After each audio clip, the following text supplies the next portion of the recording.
Afternoon, everyone. Welcome to Overtime. This is the first of what I believe will likely be as many as 4 shows today. Let's discuss what's happening. There has been essentially a charm offensive by the United States. House Speaker Mike Johnson spoke to, I believe it was Parliament yesterday. This was during our fireside chat, which I thought was important and we should do, and we ended up not carrying it.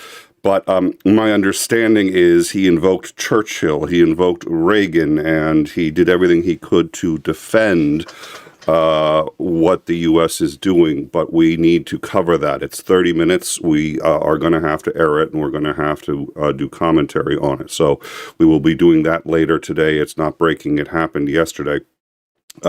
We do have Theo from DVD on. Theo is important for a number of reasons, and right now we're focusing on the UK. The UK is no longer part of the EU, and the UK is responding to this much with this, and I'm going to say it's a crisis. It's absolutely a crisis.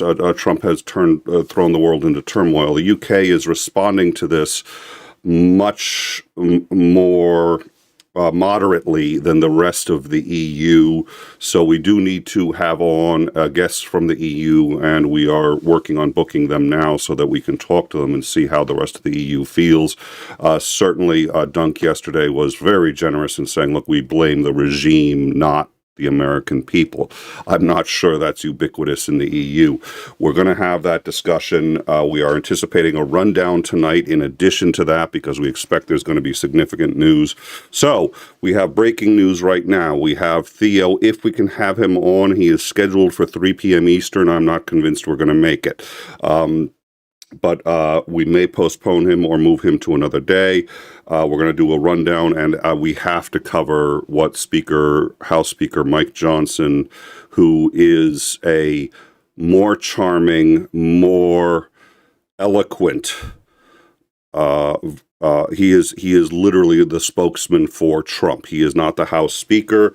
He does exactly as Trump is told. We have hypothesized previously that he is being blackmailed. They've got something on him. I don't know what it is, but he will do whatever he's told to by Trump. So what he says to Parliament is very important. Now, he's not speaking to the ones who hate us right now. He's speaking to the Brits who are closer to on our side, but it's still... This has to be covered. So we're going to be covering that. But every second I talk, we are missing part of this. I'm going to start right now. The BBC coverage of Trump's address from the White House. We believe it's going to be on Greenland. We believe that the 11th Airborne is going to be deployed to Greenland. We don't know if he's going to announce that. And we don't know that for a fact that that's what's going to happen.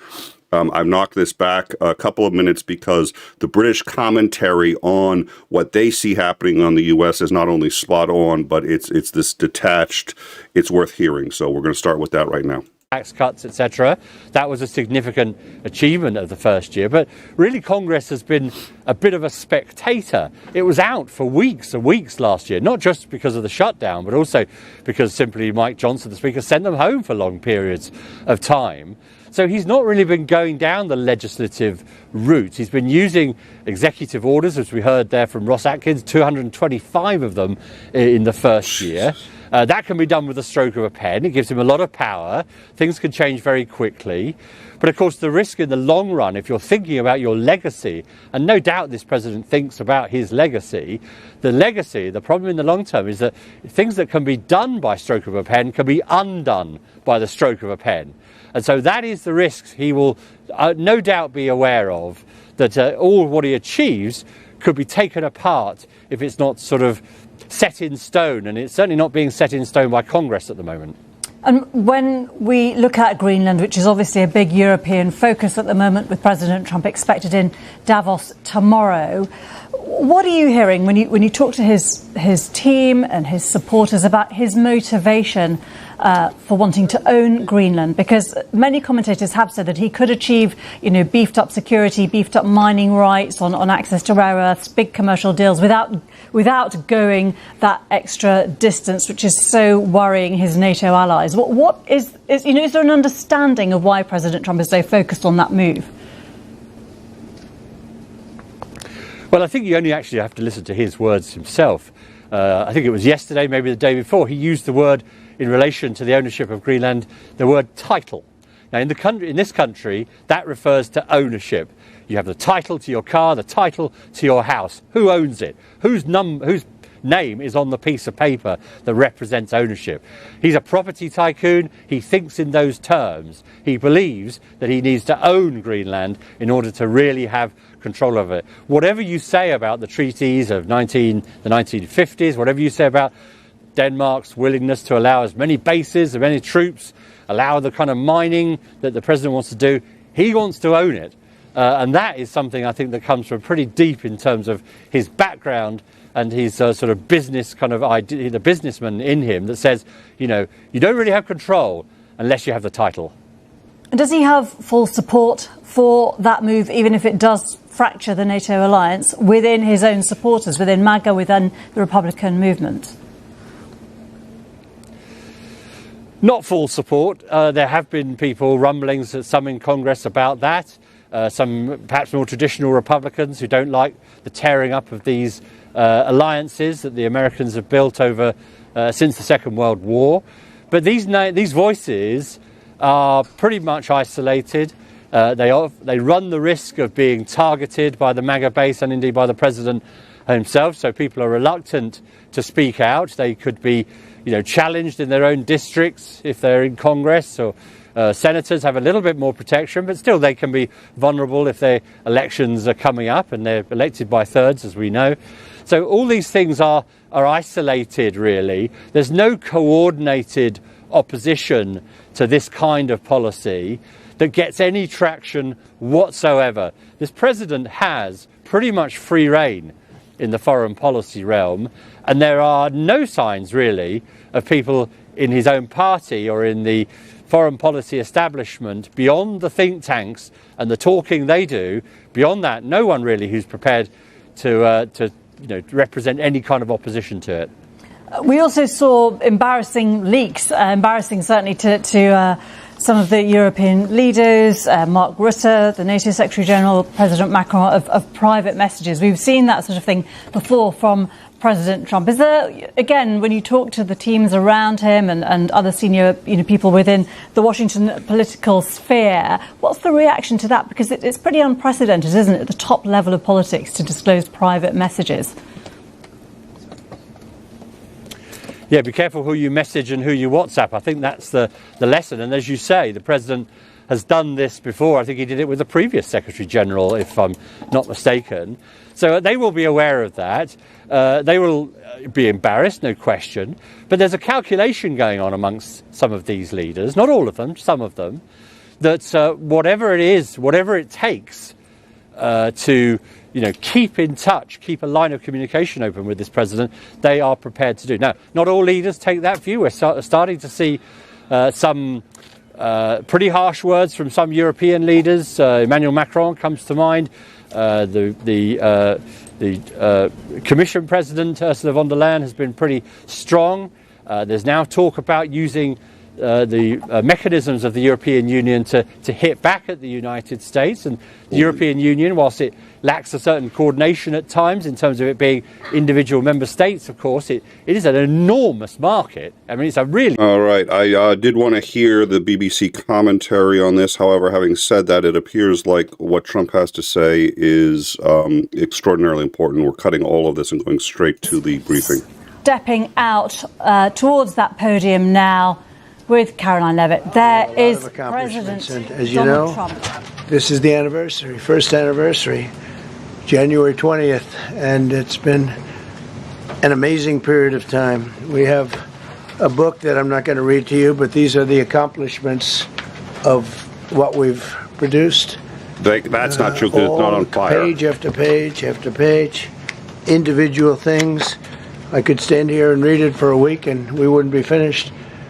But we've done more than any other administration has done by far in terms of military, in terms of ending wars, in terms of completing wars.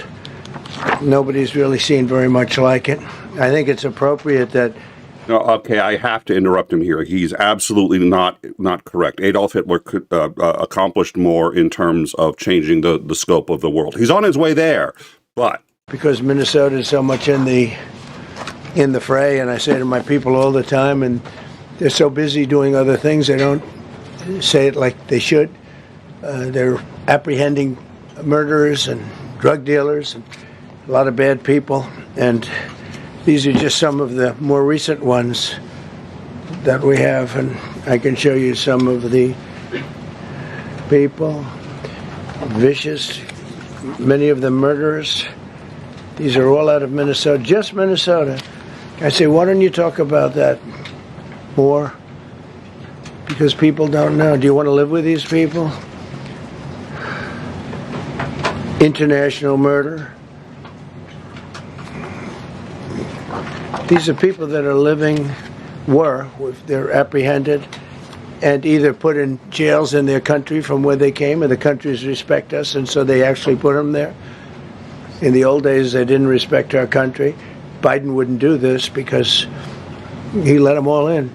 You know, if you didn't have open border policies of Biden, none of this, all of the things that all of the time that we spend talking about Minnesota and everything else, most of them are coming from out of the country. And it's been caused by a previous administration. Look at this, one after one. Boy, these are rough characters. These are all criminal, illegal aliens that, in many cases, they're murderers, they're drug lords, drug dealers, they're the mentally insane. There's some of them who are brutal killers, they're mentally insane. They're killers, but they're insane. These are just in Minnesota, California. It's worse. Did he just say they're killers, but they're insane? You have to be at least a little crazy to be a murderer. That my father was a defense attorney. One of the things that he said was the insanity defense was always an issue because the reality is if you're in court for serious crimes, you're insane on some. He literally just said they're killers, but they're crazy. As if the fact that they're killers is the good thing and the crazy's the bad news. Other states, it's worse. No, Minnesota, the crime is incredible. The financial crimes are incredible. And the problem is because of the agitators and insurrectionists, whatever you want, troublemakers, but they're paid.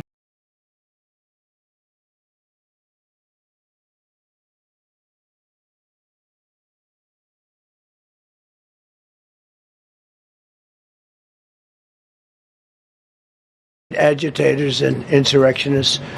Nobody talks about the fact that $19 billion at a minimum is missing in Minnesota, given to a large... This is just his preamble. I'm going to try to not interrupt. My understanding is this gets bad. So, there are people... This is just a preamble. I think this gets bad. Degree by Somalians. They've taken it. Somalians. Can you imagine? And they don't do it. A lot of very low IQ people, they don't do it. Other people work it out, and they get them money, and they go out and buy Mercedes-Benzes, and they come from here, they have no money. They never had money. They never had a life. They never had a government. They never had a country, because there's basically no country. Somalia is not even a country. They don't have anything that resembles a country. And if it is a country, it's considered just about the worst in the world. They come here and they become rich and they don't have a job. I was told that Ilhan Omar is worth $30 million. She never had a job. She's a crooked congressman. So here's another one. And I have, oh, by the way, we just took out, these are all what ICE is doing. And it's a dangerous job. These are rough people. Weapons. This one here is very bad.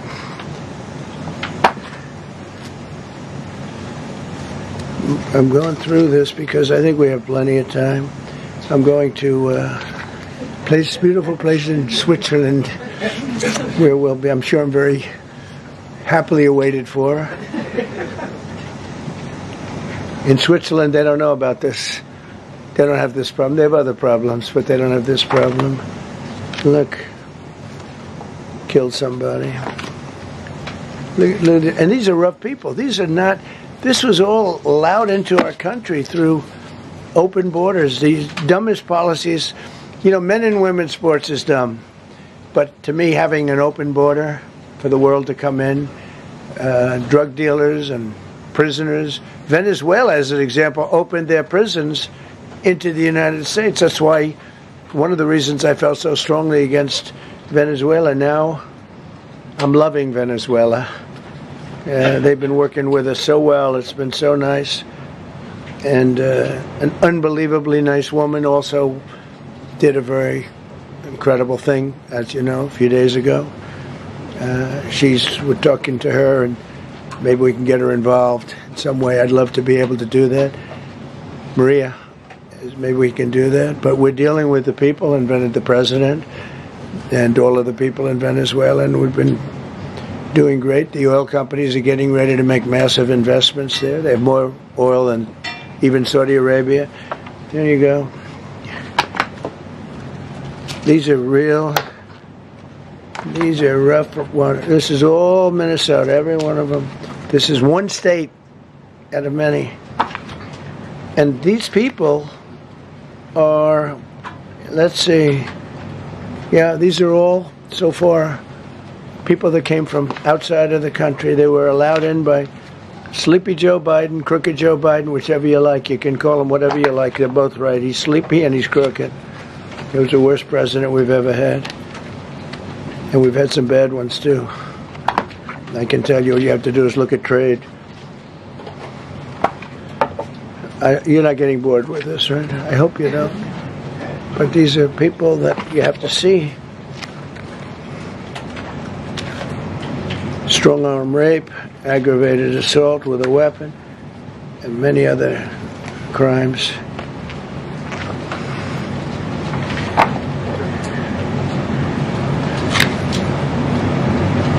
Gang member, known as one of the toughest people around. These are tough people. So this is what the people are trying to protect, because all ICE wants to do is get them out of our country, bring them to prisons and jails and mental institutions from where they came. That's all they want to do. They're patriots, and they have to be abused by guys like Don Lemon, who's a loser, lightweight. I saw him the way he walked in. That's not entirely fair. ICE does, many ICE officials really do just want to get them out of the country, but ICE also does want to shoot innocent civilians. They've made that crystal clear, especially in and about the face, if possible, if not in the leg through a closed door. In that church, it was terrible. I have such respect for that pastor. He was so calm. He was so nice. He was just accosted. What they did in that church was horrible yesterday. Look at it here. 24 convictions. 24 times convicted. They're not charges. These are convictions. So he comes from outside the country. Do you think he's going to be good here? He's convicted 24 times. He's going to be good here, right? It doesn't work that way. It's a man murderer. One of many. One of many. All they want to do is get him out. They want to take him out of our country. And we're met with paid agitators and insurrectionists, troublemakers. They're paid. You know, when the woman was shot, and I felt terribly about that. And I understand both sides of it. But when she was shot, there was another woman that was screaming shame, shame, shame, shame, right? You saw it. So loud. It was like a professional opera singer. She was so loud and so professional. She wasn't a woman that was hurt, like, oh, my heart's injured. Yes, she was. She was her wife. That was her spouse. That was her life partner that was crying. She was a professional. She's shame, shame. She's screaming, shame, shame. I said, that's not a normal person. That's a professional. These are professional agitators and professional people that want to see our country do badly. But that's not happening because we have the hottest country anywhere in the world, despite this stuff. Look at this. All top of the line criminals. They're not going to be good. They're not going to be well behaved here. I could do thousands. We had over 3,000 in the last fairly short while. Just in Minnesota. What's the number, Carol? 10,000. 10,000. 10,000 criminals arrested in Minnesota alone. 10,000 criminals. And these are serious criminals. Now, how can a place with 10,000 criminals, how can you have a state? And yet they're fighting us. I like that guy. Keeps nodding to me. You agree with me, I guess. I like him. I don't know who he is, but I like him. He keeps nodding. He says, you're right. He's obviously a little on the right side, maybe. Look. These are rough ones. So this, we just took this off a stack. We have many stacks like this. Like, I could go 30 times what I'm showing you now.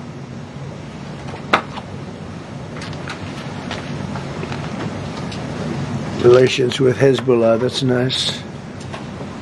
Why do we allow them in our country?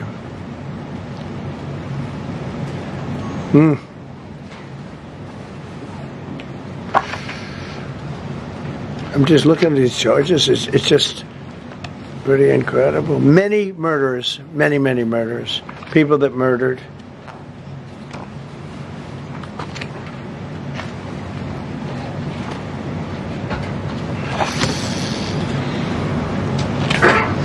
So what ICE does, and Border Patrol is incredible, too. I mean, Paul Perez and that group is incredible.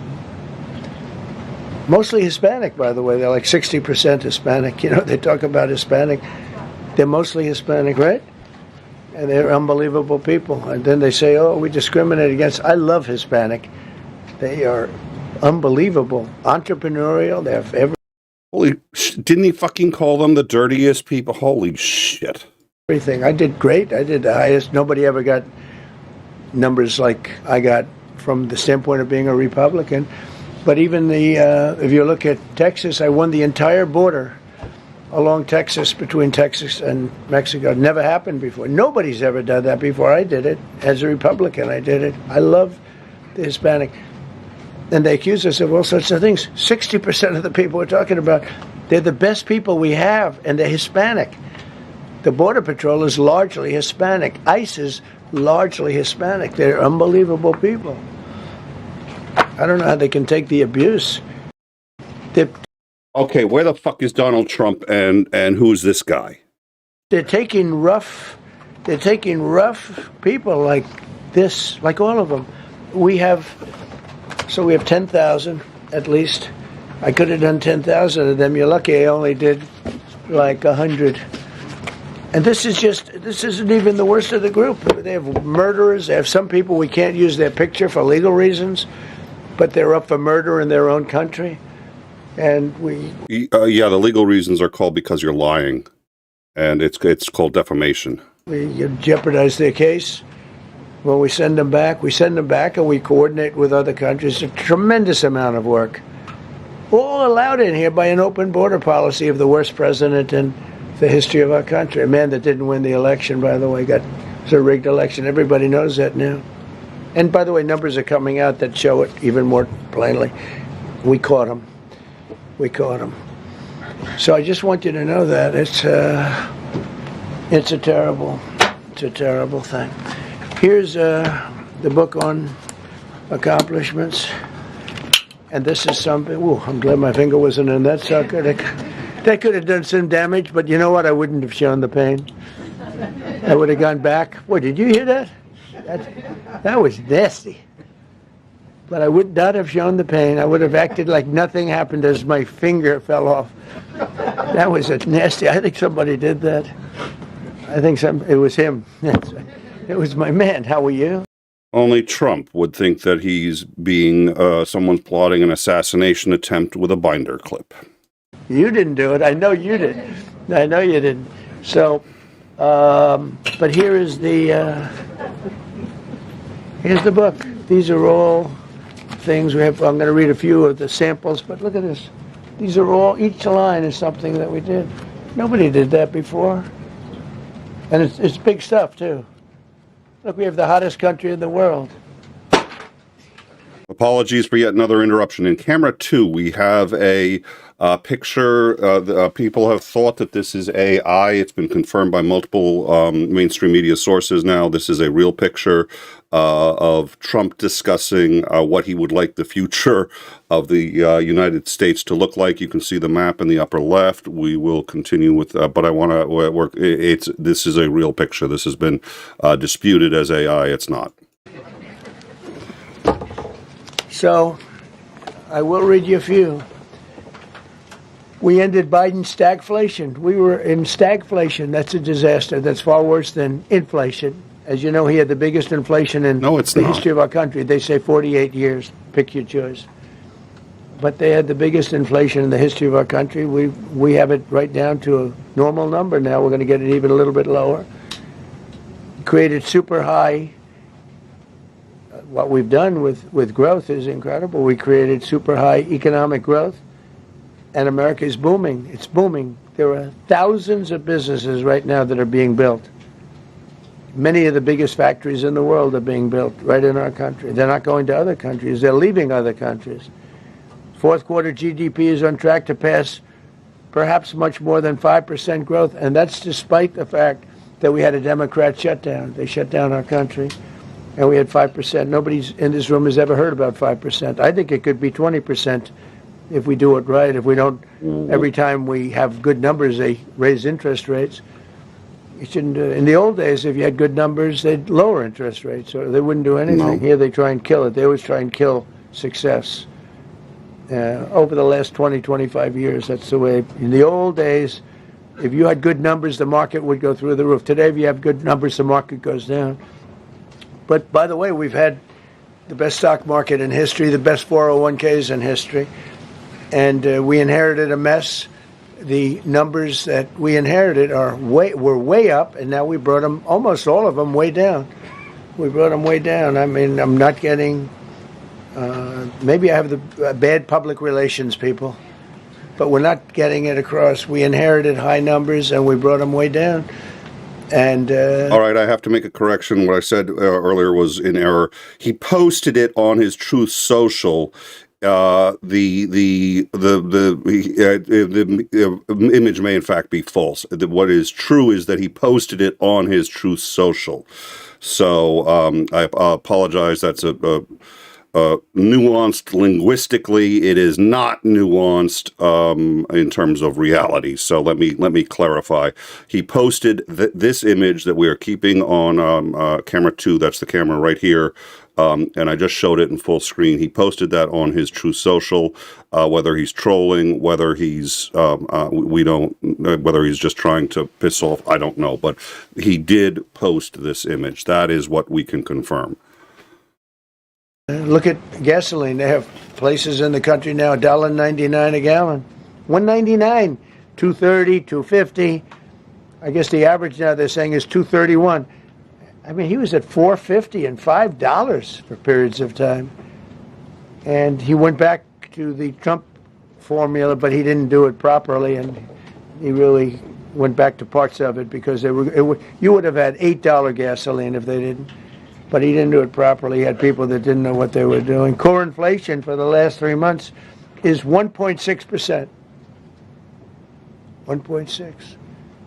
Their core inflation was so high that nobody could even calculate it. Under Biden, real incomes declined $3,000. Think of that, $3,000. That's a year. In 12 months, Trump real incomes went up by $2,000 and $3,000 and even in some cases $5,000. It's a tremendous difference. Stock market has set 52 all-time record highs during the course of the 11 months, because this was done on 11 months. Now we are actually officially 12 months as of today. 52 all-time record highs. That means 401ks did great. I have people see me all the time, policemen that guard us really well, and got to know them a little bit. And they said, "Sir, you're making me look so good. My 401k is through the roof. My wife thinks I'm the greatest genius, that I'm a financial genius, like Warren Buffett." He told me that. He said, I think they have better returns than Warren Buffett right now. You can hear them actually laughing at what he's saying. But he said, all my life my wife has been criticizing me for not being smart financially. Now all of a sudden she loves me more. But we added $9 trillion in value to retirement accounts, saving many people. I mean, they were going out of business. Think of it. We added $9 trillion of value to retirement accounts, savings accounts, and 401ks. That's during the course of 12 months. And I think it's probably 11 months because I don't think they have it for the 12. They have it for the 11. Added $9 trillion of value. Lifted more than 1.2 million Americans off food stamps in 1 year. They would have had another 1.2 million. We would have had, welfare would have gone up. And instead of investing $18 trillion in our country, now it's probably more than that, but $18 trillion and having thousands of plants being built all over the country, you would have had thousands of plants closing all over the country, and you would have had disinvestment, and you would have had welfare going way up. You know, if you look at SNAP, take a look at SNAP, what happened with that? It was at $7 billion, and it came out to over $51 billion. Nobody has ever seen anything like it. The past administration Agreed. He's burying the lead there. We are a little behind because we wanted to hear the commentary from the Brits, but my understanding is this gets bad. He's burying the lead. None of this is what he's here for. They had no clue, or they were really bad, but they basically had no clue. But they did have a concept. I mean, they're still trying to sell the idea of men playing in women's sports. You saw that in the Supreme Court. I mean, some of those justices were fighting for him, too. They were fighting for him. But you saw that just the other day in the Supreme Court. Men playing in women's sports doesn't work. Secured a record-breaking $18 trillion in commitments for new investments. Apple, NVIDIA, SoftBank, Oracle, TSMC, Johnson & Johnson, Eli Lilly and Company, Micron, AstraZeneca, General Motors. All of whom had to bribe him in order to do it, and I'm not kidding. And our audience already knows that. And join us on the Discord, and you can see that where they bribed him for this. It absolute bribes. Hyundai, Ford, Honda, GE Aerospace, many, many others. I left a Ford plant a week ago in Michigan that they were going to close 2 years ago, and now they just announced that they're going 24 hours around the clock making cars. Tariffs did it. Why? I don't know what the Supreme Court's going to do. I think to me it reads so plainly. Couldn't be plainer. You're allowed to do a license. Tariff is probably less severe than what a license could be. But here we go. You're allowed to do a license, and then they have a clause at the end, something to the effect, or what is necessary, something to that effect. And what is necessary was tariffs. I don't know where there's a case even there, but we've taken in hundreds of billions of dollars, and if we lose that case, it's possible we're going to have to do the best we can in paying it back. I don't know how that's going to be done very easily without hurting a lot of people.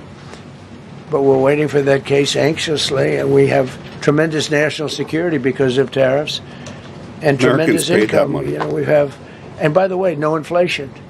So everyone said, oh, tariffs will cause inflation. We have no inflation. We have very little inflation. Biden had inflation, and he didn't do tariffs. We had a huge problem. We have a 62% reduction in our trade deficit. So if you had a 1% reduction, a normal president would have a 1%, 2% reduction. Everybody would be high-fiving.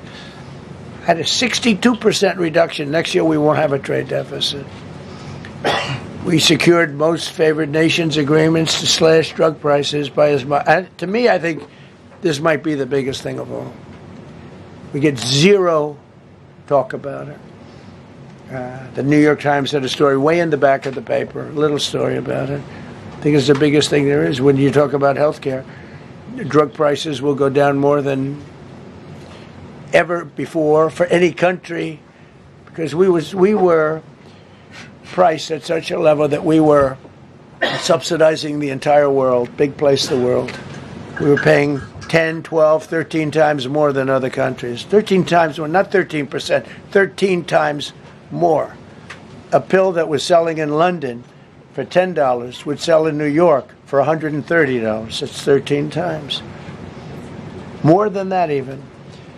But we secured most favored nations agreements to slash drug prices by as much as 300, 400, 500, and even 600%, including with Pfizer, AstraZeneca, Eli Lilly, Novo Nordisk, Gilead Sciences, EMD, Serenio, and many others.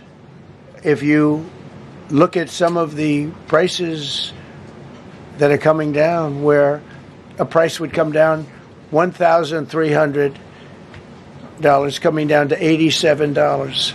Think of it. So something that was costing $1,300 is now costing $87. And the fake news doesn't want to write about it. That's why I do this. I don't like to do this, to be honest with you. But I do it because got to get the word out. We signed one big, beautiful bill. I call it the Great Big Beautiful Bill, delivering the largest tax cuts in history. No tax on tips, no tax on Social Security, no tax on overtime. We made interest on car loans tax deductible for U.S.-built automobiles only. So if you buy an automobile built in the United States, we're not doing it for Germany and Canada and different places. We're doing it only if it's built here. We want them to be built here.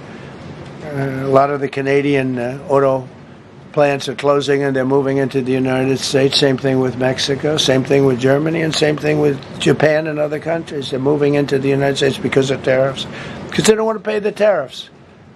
It's too much. They can't pay the tariffs. So they're coming here. Nothing different than what other smart countries did, but it works better for us. Under my leadership, it's not done properly, but it's done properly. We have, again, more plants being built than at any time in the history of our country. Passed the largest spending cuts in American history, and that was true in my first. We had a tremendous first term also. We rebuilt our military. We had one of the best. We had the best economy in the history of our country, but we're blowing it away now. When this stuff starts opening up, you're not going to see anything like it probably ever again. We slashed the federal budget deficit by 27% in a single year. Think of that, 27. You could do it 2%, 1%, 0.5%, 27%. And that's with all of the things we have to do, all of the people we have to put on the payroll to get rid of people that are murderers. Again, when you see people in Minnesota that are murderers, these people are fighting to keep them there. And I say to Christie and to Tom Homan, the great people, they're working so hard. Look at the board. Good question. How long does he go on for? This was slated to be 30 minutes.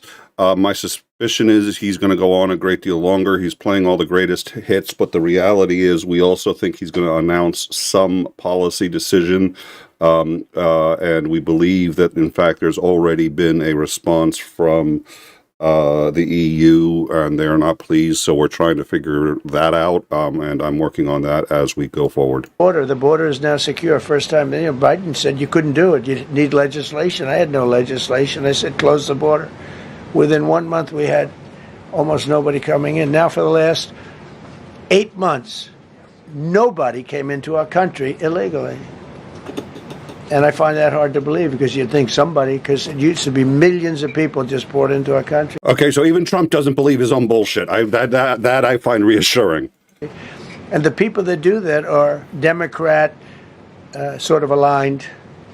So, they're not doing me any favors. We had nobody come in. We have a very strong border. We have very few people coming up. They're not going to make the trek because they know they probably won't be coming in. So it's not as hard as you think. But I didn't have to go back. Remember, they said, we need legislation to close the border. They had millions of people coming in a month. We have nobody coming in, and we're getting the murderers out. Murderers, people from prisons and jails. Many countries opened up their prisons and dropped them into the United States. Those are the people we're getting out. And we have a lot of heart. They said, you got to lighten up on this. We have a lot of heart for people. They came in illegally, but they're good people, and they're working now on farms, and they're working in luncheonettes and hotels and all. And we're not we're looking to get the criminals out right now, the criminals. And remove ICE. I think it's very important. I mean, every once in a while you see a story, we take somebody. He should be out because they came in illegally. So in theory, they should be. But we're focused on the murderers, the drug dealers. That would be ICE. Mentally insane. We have a lot of mentally insane killers. I mean, you can't even talk to them.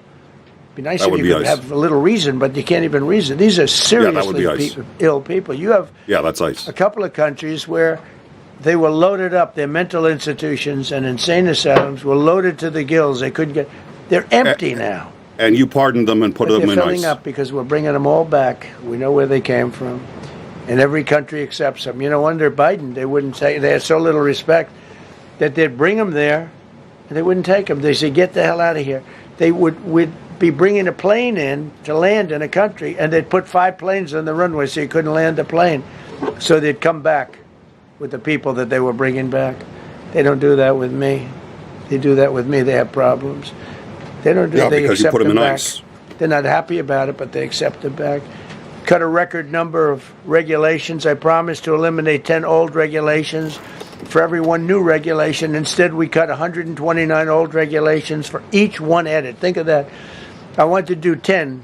In my first 4 years, I did. When we put on a new regulation, you had to cut 8.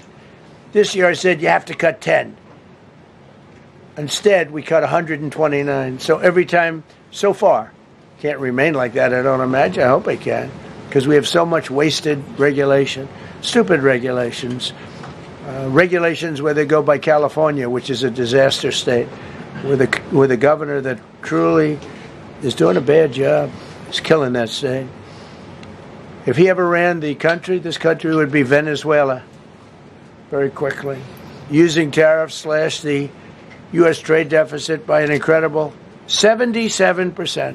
The trade deficit is down, and that doesn't include the last month where we had our best month. We slashed the trade deficit by an incredible 77% in 1 year with no inflation, something that everyone said could not be done. So we had essentially no inflation. In fact, the last month we had almost no inflation. But we slashed the trade deficit by 77%. If you slashed it by 1%, that was good. Again, we did that with tariffs and intelligence. And we did that with November 5th, great election. We secured historic trade deals to reduce barriers on U.S. exports with countries covering 40% of all U.S. trade. Think of that. American exports are up by more than $150 billion this year. People said, oh, we're not exporting. All we do is buy. If you keep buying, you're not going to have a country for very long. So we increased exports by more than $150 billion. Investment in American factories is up 41%. That's a record. Nobody goes 41% up. You go 2% up, 1% up. You go down.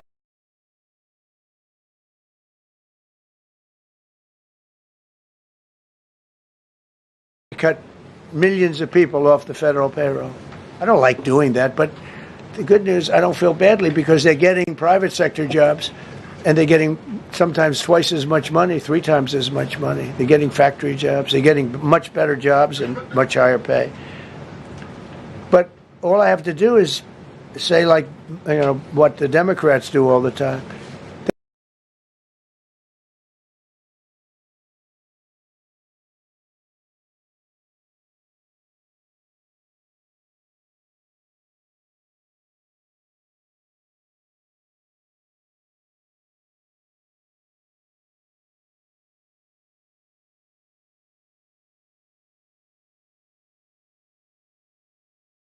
Thank you. I've been muting in between, and I keep forgetting to unmute.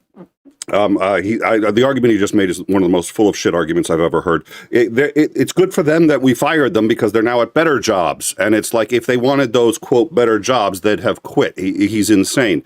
There's an argument being made, and it's a correct argument. We should be playing this at 1.25. We often do for news, especially bloviating bullshit like this. The problem is that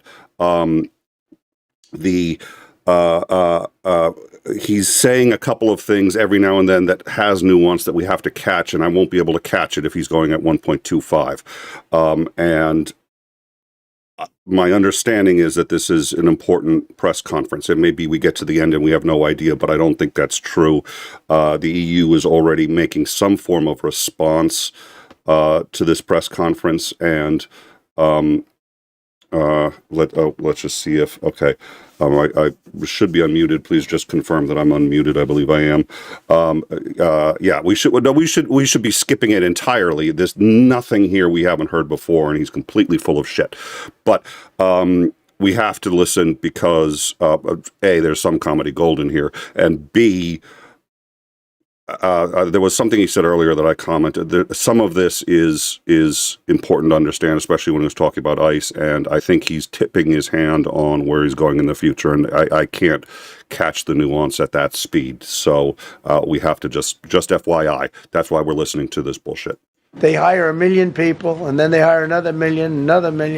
They load it up, and it says, oh, they only have a 3% unemployment rate. It's a fake rate. So with us, we're proud of the fact that we cut so many because, again, I don't want to cut people. But when you cut them and they go out and get a better job, I like to cut them. And sometimes they have to be forced to do that because, you know, it's like they want to stay where they are. They don't know. And then all of a sudden they end up, we have many cases, Caroline, where people were devastated. They hated Trump. I got caught from my very boring federal job where they had, again, sometimes 10 people to do one job. And they were very upset. And now they ended up with a job where they get paid 3 times more money. They're ending up buying houses. It's like crazy. So they went from not liking me to liking me a lot because it's hard to get. We need people.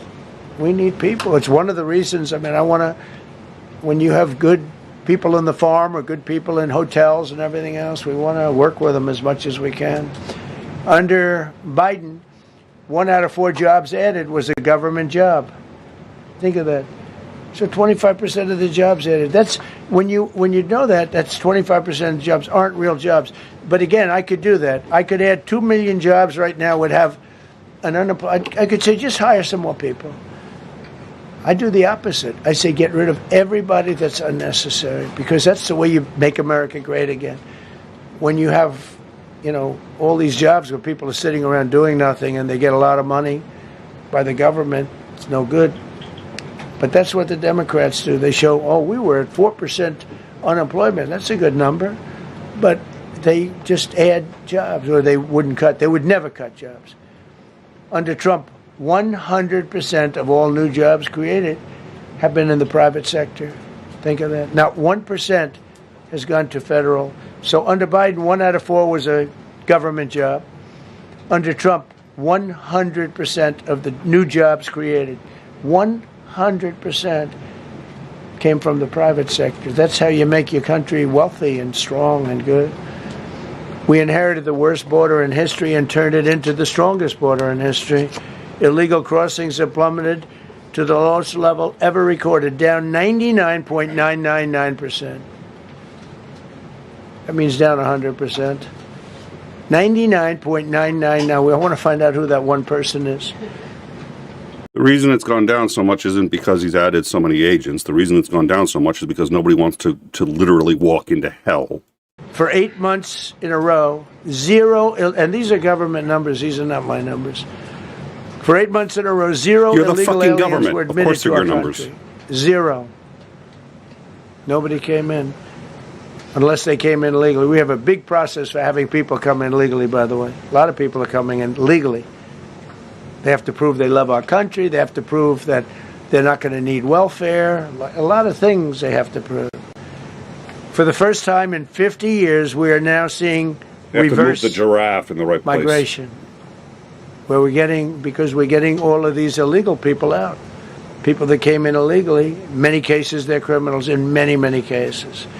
Remember when they used to say that the people that come into our country as immigrants are very nice people, they're wonderful people, they don't commit crime. No, they make our criminals look like babies. They make our Hell's Angels look like the sweetest people on earth. The Hell's Angels are now considered a nice, high-quality person. I like the Hell's Angels. They voted for me.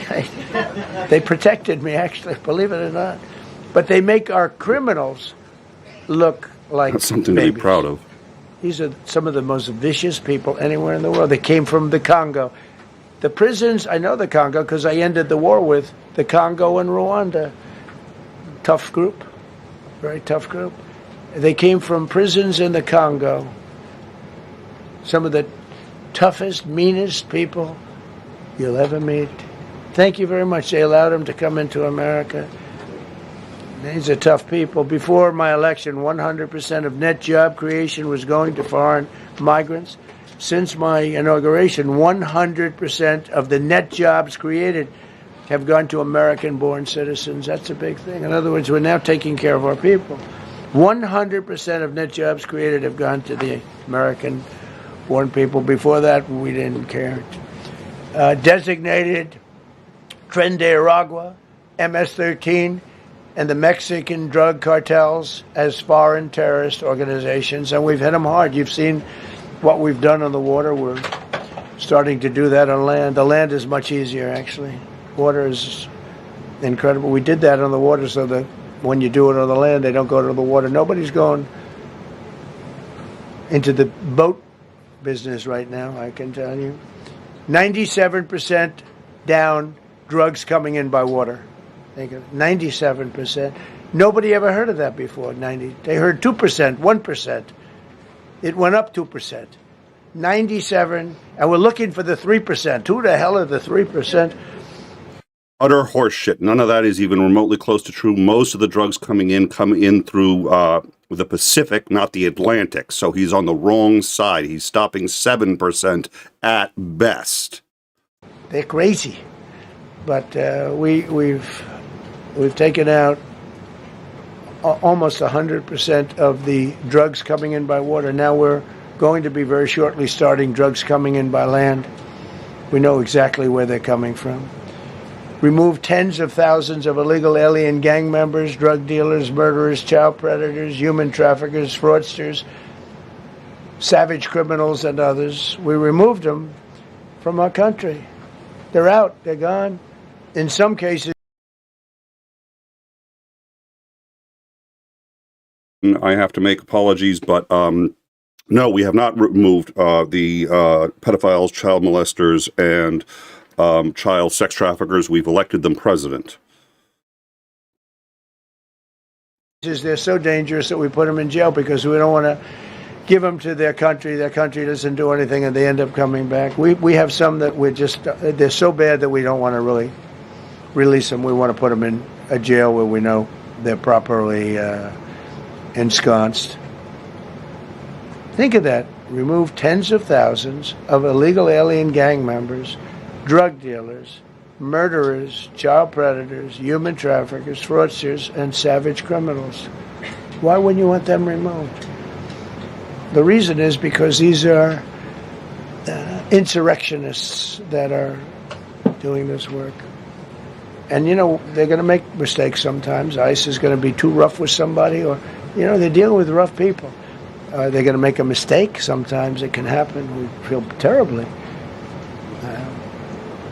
I felt horribly when I was told that the young woman who was had the tragedy. It's a tragedy. It's a horrible thing. Everybody would say it. ICE would say the same thing. But when I learned her parents and her father in particular I hope he still is, but I don't know, was a tremendous Trump fan. He was all for Trump, loved Trump. And, you know, it's terrible. I was told that by a lot of people. They said, oh, he loves you. He was I hope. Just to be clear, his objection to a woman being shot in the head isn't that ICE went too far and it should be investigated and looked at. It's that her father was a Trump fan, and so it really shouldn't have happened. That's literally the argument he's making right now. I'd like to make that clear. I hope he still feels that way. I don't know. It's a hard situation. But her father was a tremendous, and parents were tremendous Trump fans. It's so sad. It just happens. It's terrible. Halted all refugee admissions to the United States, including from Somalia, which is a terrible, terrible place, and other dangerous places. And we also stopped the pirates because they get the same treatment as the drug boats. So when Somalia, the Somalians, you know what they're good at? That's about the only thing they're good at is they're good at pirating ships at sea, big ships. So you have a huge oil tanker with millions of gallons, millions of barrels of oil. And if it gets hit by a big weapon, the whole thing blows up. And they don't want to fight, because if they do, they're told by their insurance companies, do not hand over the ship. And they're not allowed to have any guns on the ship. They're literally, you have these massive ships being taken over by a Somalian small boat with a big weapon. Because if they hit the side of the ship can blow up to, I mean, you talk about a blow up. Bad, we've seen some bad things happen. And the insurance companies, some of these ships cost more than $1 billion to build. And the insurance companies say, look, we'd rather give them money than take a chance on $1 billion insurance policy. But they don't have to worry about it, because we hit them the same way we hit the people with the drugs in their boat. They don't know what the hell happened. But all of a sudden, there are no pirates at sea. Do you notice? We haven't had a boat taken in a little while. Came out of Somalia, a really corrupt place. It's not a country. They don't have government. They don't have anything. I always hate to see this. Ilhan Omar, she comes from Somalia, a backward country, probably the worst country. They say it's the worst country in the world, if it's a country. I don't even think it's a country. There's no organization, no anything. They don't have police. They don't have military. They don't have anything. They just have people running around, killing each other and trying to pirate ships. But she'll come here. Comes. And then she wants to tell us how to run our country. The Constitution says that I am entitled to this. I can't stand her. Jesus. Terminated all taxpayer-funded benefits for illegal aliens and kicked 200. There were no tax benefits for illegal aliens. I'm going to quickly interrupt just because we've had a little confusion over this. So I'm going to take down what we're showing on the right. What we're showing on the right is AI generated. It was originally a map of Ukraine. The reason we find it salient is because Trump retweeted this or retruthed this on Truth Social. So it is not, it is fake.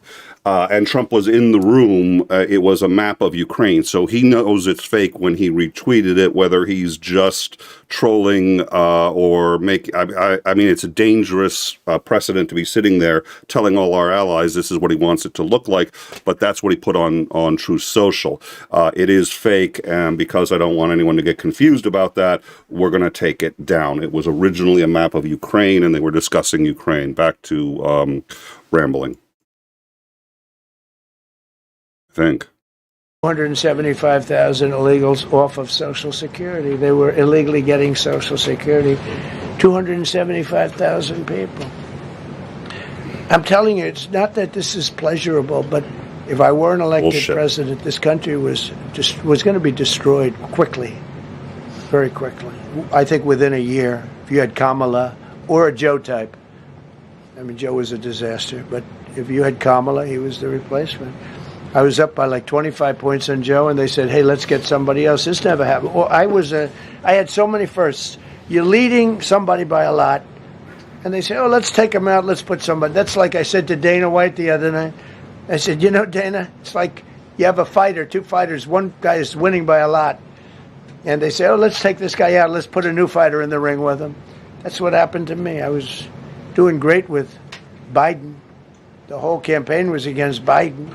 All the money was spent against Biden, and all of a sudden I got Kamala. Everyone said, who the hell is she? But that didn't work out too well for them, but never happened before. We are about lots of firsts. Designated English as the official language of the United States of America. We did that very powerfully. And while we're at it, we also took the Gulf of Mexico, and now it's the Gulf of America. Because we have 92% of the shoreline. It always bothered me. I'd say, you know, we have most of the shoreline, Mexico. We have 92%. And I said, why is it the Gulf of Mexico? It should be the Gulf of America. I was going to call it the Gulf of Trump, but I thought that I would be killed if I did that. Of course he was. Why didn't I think of that? My people work so hard. Sir, I don't think it'll look too good. I'm telling you, it's a good thing. And it'll be hotter than ever, I said. No, but I decided not to do that. I'm joking, when I say that. I was No, not you're going to not. call it the Gulf of Trump. Because tomorrow it'll be Trump wanted to call it the Gulf of Trump, but he was rebuffed by his people. My people don't rebuff me too much. The Gulf of Trump, that does have a good ring, though. Maybe we could do that. It's not too late. No, we have the Gulf of America now. It's great.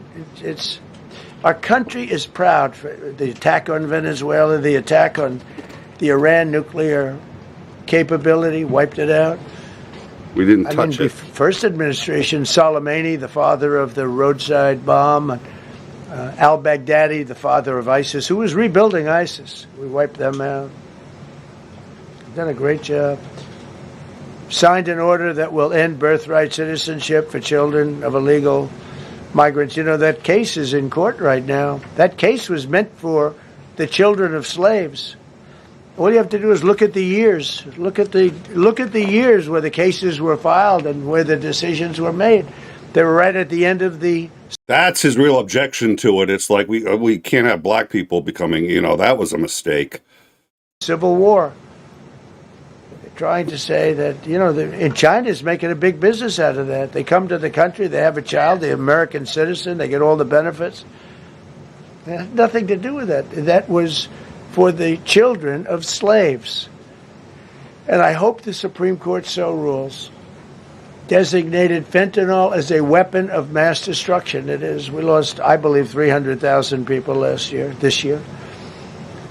300,000 people. That's like filling up one of those big football stadiums. That would be 10% of the times. population. It's not even believable. You could be in a war and you wouldn't lose that many people. So we designated fentanyl a weapon of mass destruction. Conducted numerous successful military strikes against narco-terrorists operating in our hemisphere, including the water strikes. Drugs brought in by ocean. So I told you that we're down by, close to 100%. Ocean is water, by the way.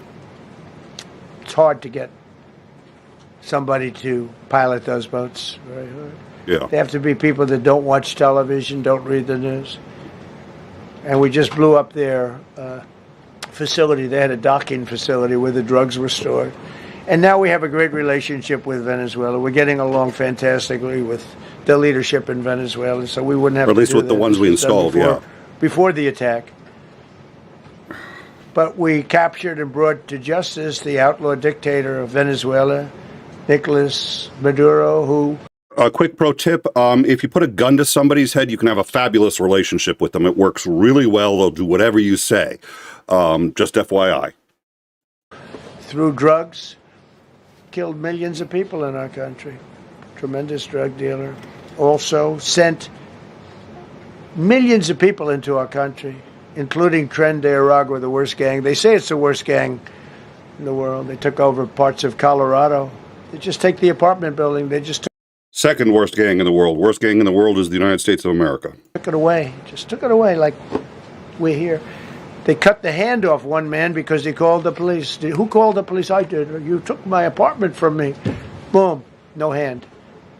This is what they sent us. Restoring law and order. New And you shot a lady in the face, so let's call it even. category. D.C. and Memphis, federal task forces deployed massive numbers of federal law enforcement officers and National Guard to restore safety. Crime down in D.C. is almost down to nothing.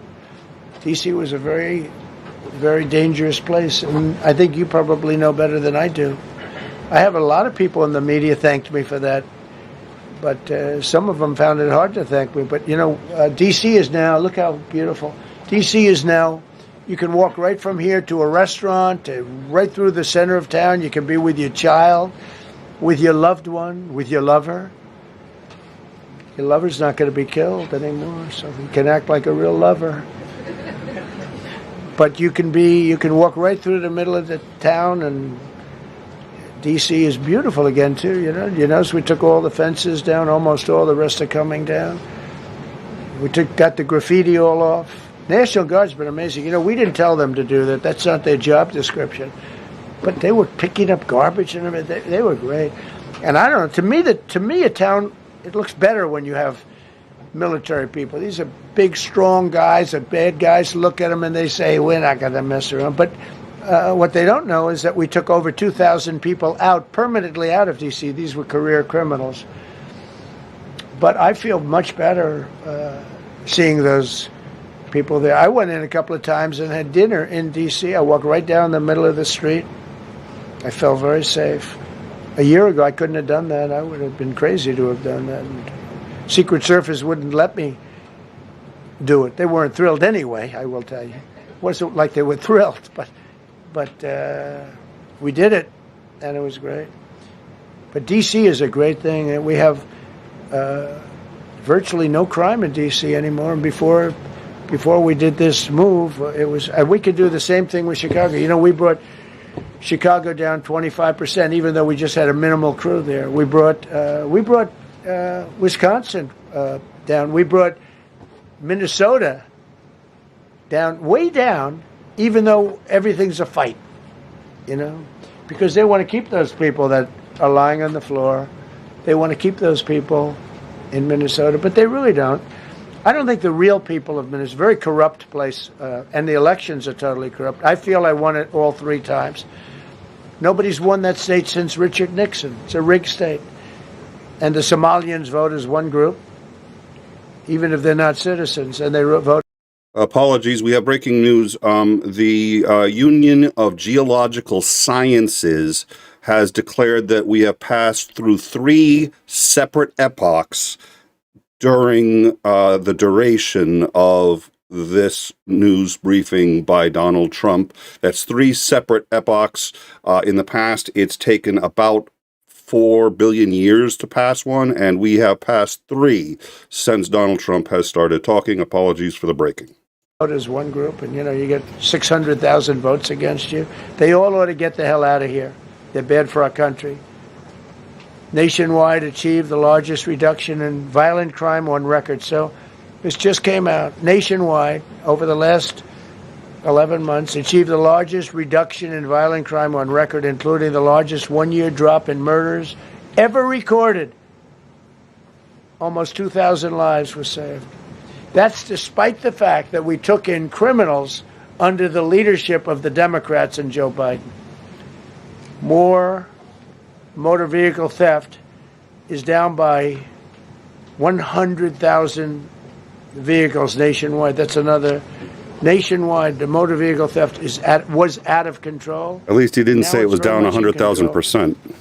It was down by more than 100,000 vehicles to a record low.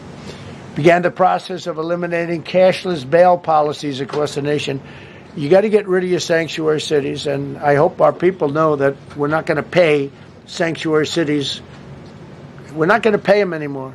They are sanctuary for criminals. They hold criminals. We're not going to pay. They can sue us, and maybe they'll win. But we're not giving money to sanctuary cities anymore as of the beginning of the month. We began the process of eliminating the cash. Just FYI, again, that could start a civil war. We've talked about it. We'll talk about it again. But if he stops giving money to not just sanctuary cities, but what he calls sanctuary states, these are all going to be Democratic states. They may not give federal money back, and that, by definition, is a revolution against the federal government. So it's extraordinarily serious what he just said. You know, he's just like, we're not. Oh, if he follows through on that, it's going to make the Greenland crisis look like a small child having a temper tantrum. Cashless bail. Well, cashless bail is where it all started. It's a disaster. And then other places. I don't know if it started in New York. I remember it starting in New York. So if somebody comes in, murders somebody, and they let him out, no bail, no nothing. Basically, cashless bail means you just get the hell out. And they go outside. We have one case where a guy murders somebody, gets released, and goes out and murders somebody. 2 people in one day.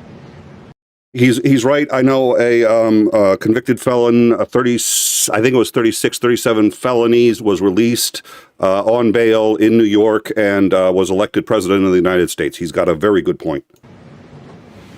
No, we got to get rid of cashless bail. They got to pay, got to have bail. There's a reason for bail, long tested.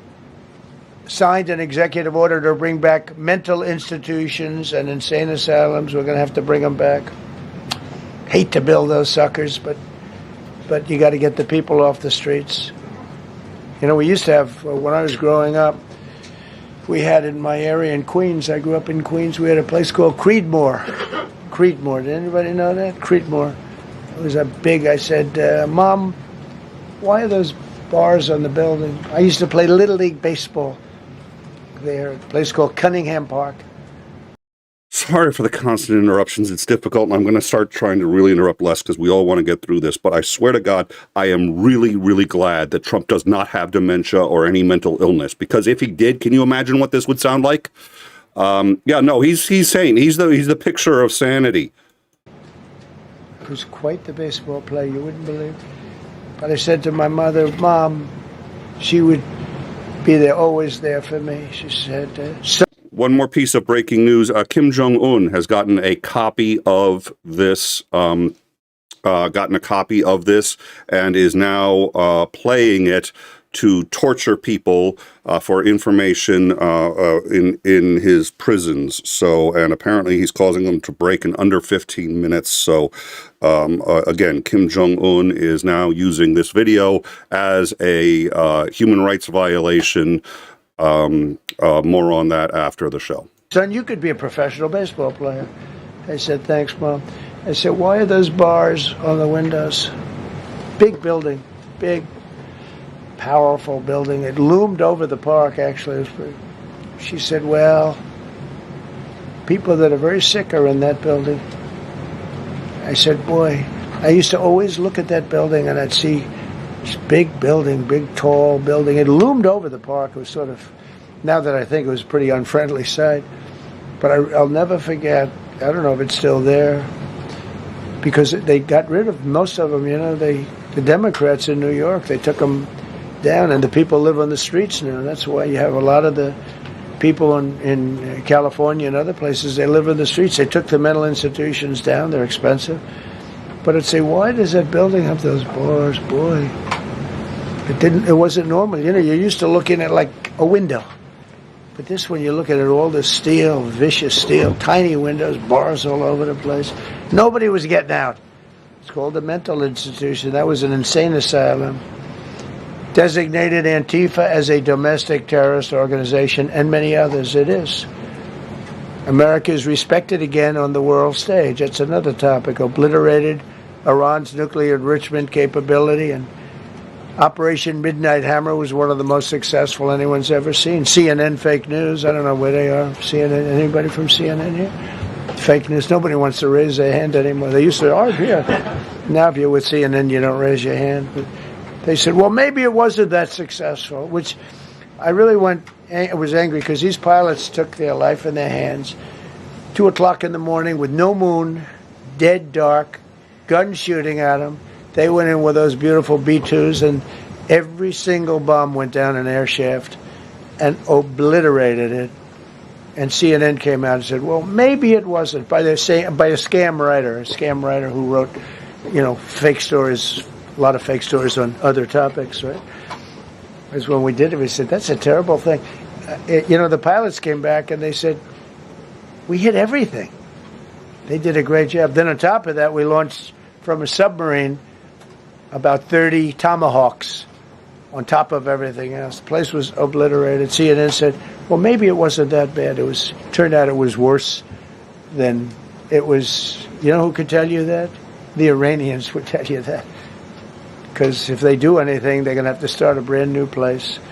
But they did an amazing job. That was like what we did with Venezuela. I mean, nobody's ever seen a military operation like that.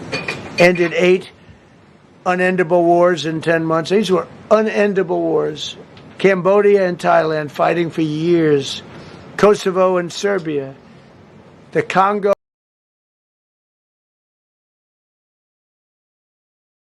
Kind of like this press conference. There's absolutely no end in sight. Can't be done. He's just going to talk until the cameras run out of electricity. And Rwanda. Titan, there's a solar storm category, I think is S4, out of 5 that's currently hitting. It's supposed to hit the U.S., of the whole planet, really, through tonight. Real story. We covered it yesterday. It's in our Discord. Come join us on the Discord. Is there any possibility we can just like have it hit the? I'll take it hitting the whole U.S. I'm okay with it at this point. Let me know. Pakistan and India, they were really going at it. 8 planes shot down. They were going to go nuclear, in my opinion. The Prime Minister of Pakistan was here, and he said President Trump saved 10 million people and maybe much more than that. They're both nuclear countries. Israel and Iran, Egypt and Ethiopia were going to fight over a dam, and I got them to stop. I still got to work it out because they put a dam up in Ethiopia that stops the flow from a little river called the Nile. I always think of the Nile being in Egypt, you know, beautiful Nile with the pyramids, but they put a dam up. You know who paid for the dam? The United States of America. It's the biggest dam, I think, in the world. They put a dam up. I said, how did you let that happen? Why would we have done that? We financed it. This country would, I don't know. Maybe it was a Republican president, but I don't think it was. I think it was a Democrat. But what a terrible thing. So Egypt basically is, you know, they don't have enough water in the Nile. And they use that for a lot of things, including entertainment and travel and tourism and everything. I mean, I don't know. They got a big dam. I got to work that one out now, too. Armenia and Azerbaijan, President Putin told me, I cannot believe you settled that war. I've been trying to settle that war for 10 years. Armenia and Azerbaijan, they were fighting it for many, many years. And I ended up getting the heads of the both countries in my office. Beautiful Oval Office, much more beautiful now than it ever was. And one sat at one side, one sat at the other. He said, you know, I've been the head of Azerbaijan for 22 years, and for 22 years I've been killing his people. And the other gentleman, and both very good guys, said, I've been here for 7 years, and for 7 years I've been killing his people. And they started over there, and within an hour they were next to each other, and by the time we ended, they were hugging each other. And it's been a great peace, you know. Should have gotten the Nobel Prize for each war, but I don't say that. I saved millions and millions of people. And don't let anyone tell you that Norway doesn't control the shots, okay? It's in Norway. Norway controls the shots. They'll say, we have nothing to do with it. It's a joke. They've lost such prestige. That's why I have such respect for Maria doing what she did. She said, I don't deserve the Nobel Prize. He does. When she got it, they said, wow, that's amazing. I thought President Trump deserves it. He ended up 8 wars. How nice, right? Good woman. Got all 20 living hostages returned to their families, and the remains, they all came out. We got the 20 living hostages. We got the 28 hostages. They have 1 left that we think we know where it is. Amazing. Looked like we weren't going to get anywhere near that. Now they've gotten almost. And more importantly, we got many more, hundreds. We got them all. If we didn't do it, you wouldn't have had. Most of those people would have been dead. I don't know if that's covered properly, but you know, the 20 is great. They were the last ones. I always said the last 20 are going to be hard, but we got them. We got the last 20, and we got close to 28 of the bodies of the dead. And to those parents, that was just as important as getting their son back alive. They were almost even more intent on getting. They knew their son was dead. They wanted to get the body. What the fuck did he just say? We just created the Board of Peace, which I think is going to be amazing. Okay.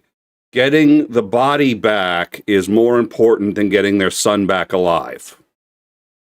That, and breaking news for those of you who didn't know, I do want to make this clear, and this is we've confirmed this on CNN and a few others. Trump did in fact report during this broadcast that dams stop water.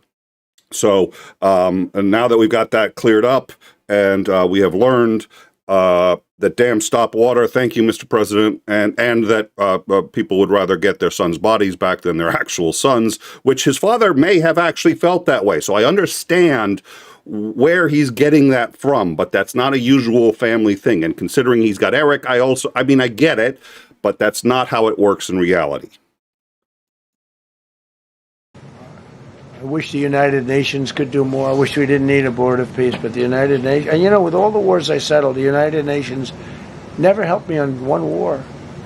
I mean, I guess I'm not blaming them. I didn't call them to help, but I got, you know, the presidents and prime ministers together. We knocked heads. We got along, and they liked me. I liked them. Every single one of them nominated me for a Nobel Prize. Every one of the wars, among many other people, nominated me for a Nobel Prize. But Putin told me, I cannot believe you got this war settled. I've worked on it for 10 years because it's his territory. Rescued 83 American hostages and citizens detained from abroad without paying a lot of money. Paid no money. Apprehended terrorists responsible for the Abbey bombing that claimed the lives of 13 U.S. service members in Afghanistan, the lowest point in the history of our country. That was a Biden disaster. I was getting out, but I was getting out with dignity and strength. We were the boss. Oh, we were the boss. They wouldn't do a thing against us. And this very stupid person got in, and what a shame. They should have left from Bagram, which is the big military base, which has hundreds of acres around it. Should have left from Bagram. Terminated visas of Hamas sympathizers and deported pro-jihad foreign nationals. Got NATO members to agree to raise defense spending to 5% of GDP from 2%, and they pay the 5%, and they didn't pay the 2%. And by the way, I did more for NATO than any other person alive or dead. Nobody's done for NATO. And I think for the most part, they'll tell you that. I think you could ask the Secretary General about that, but he said it. I guarantee you they won't tell you that. NATO than anybody, and I see all this stuff, but NATO has to treat us fairly too. If you step one foot in Greenland, the chance that either we're going to have to leave NATO or they're just going to break off and form another alliance and ignore us completely. Yeah, you've done more for NATO by breaking it. I'm not triggered. I'm not triggered, really. No, I'm doing fine. I'm doing absolutely fine. Hold on. I need to get my, no, not the Adderall. I need to get the like the Klonopin, or is there something that just like, or maybe I'm psychotic. NATO, as we spend tremendous amounts of money with NATO, and I know we'll come to their rescue, but I just really do question whether or not they'll come to ours. You know? I'm just asking. I'm just asking. Okay, all joking aside, I can't believe he just said he's just asking. He's been framing the taking of Greenland as a necessity for the U.S. Now, one of the reasons, we still don't entirely understand why he thinks that, because there are reasons why the U.S. would want Greenland, but none of them are urgent. They're all stuff he could deal with over a significant period of time. Russia's not threatening it. China's not threatening it. It's absolutely unhinged and insane. But he is framing it as, if NATO's really an ally of ours, they would hand it over, which they actually can't do, but we won't tell him that because it would hurt his feelings. So, you know, what he just did is reasonably subtle, and this is why I haven't been playing it at 2 times speed. This is why. We just hit why. It's because I want to be able to pick up on stuff like this, which is, I'm going to go back just 10 seconds. You have to hear it. He just did a subtle threat to, I don't know why they would deny us this favor. If there are, I mean, he thinks he's Don Corleone. And what he just said just now is actually serious. I can't joke about it. And it's why we're listening to this at regular speed and why this is important. I think you could ask the Secretary General about that, but he said it a lot. I've done more for NATO than anybody, and I see all this stuff, but NATO has to treat us fairly too. The big fear I have with NATO is we spend tremendous amounts of money with NATO, and I know we'll come to their rescue, but I just really do question whether or not they'll come to ours. You know, I'm just asking. Just saying, right? You remember during the debate? Just saying. Signed $1 trillion investment in U.S. military. And next year, we hopefully will go to a $1.5 trillion. We're building battleships that are 100 times more powerful than the battleships of World War II, which are the big, beautiful, those big, beautiful things with the guns. I said, what about bringing them out of dry dock? They said, sir, what we're building will blow them away. Think of it. These ships are 100 times more powerful than the battleships that you see on Victory at Sea. Do you ever see Victory at Sea? What a great thing that is to watch. Renamed the Department of Defense into the Department of War, which everyone loves, by the way. Signed landmark critical minerals deals with Australia, Malaysia, Thailand, Ukraine, Japan, and many others. We're going to have so much rare earth. It's actually not that rare. Getting it processed is rare, but there's a lot of rare earth. There's a lot of earth around, I can tell you. Withdrew from the corrupt World Health Organization, where we were paying hundreds of millions of dollars a year. Yes, that's been known to happen when you live on a planet. There's a lot of Earth around. Just FYI, in case our audience didn't know, I want to clue our audience in. If you live on planet Earth, there's a lot of Earth around. So we were paying $500 million a year, and China was paying $37 million a year. I said, why aren't we paying the same as China? They said, well, nobody asked. I said, China's got 1.4 billion people. We have 350 million, probably, with all the illegals, you know. China probably knows more accurately. But we have much smaller in terms of the number of people. We have a much more powerful military, but we have much smaller. I rebuilt the military during my first term, by the way. And while they gave away a lot to Afghanistan, the Taliban, which was just horrible seeing them. Every year, seeing them do that military down some dirty street is a disgrace. But while Biden gave a lot of it away, it's a tiny fraction compared to what we did. I rebuilt the military, and now we're continuing to build it. And bigger and better, we need it. Peace through strength. But we withdrew from the corrupt World Health Organization. So I remember we were paying $500 million. They were paying $37 or $39 million. And I said, how come? So I withdrew, and they called, we'll give you the same deal that they had. I said, well, it should be less than that, because if they're at 37 and you have 3 times, 4 times the number of people, even maybe 5 times, I don't know. So it should be less, but I didn't want to chisel around. And I thought about it. So I could have taken $500 million to 37, and everybody knew it. I chose not to do it because it was actually very popular when I got out, because they.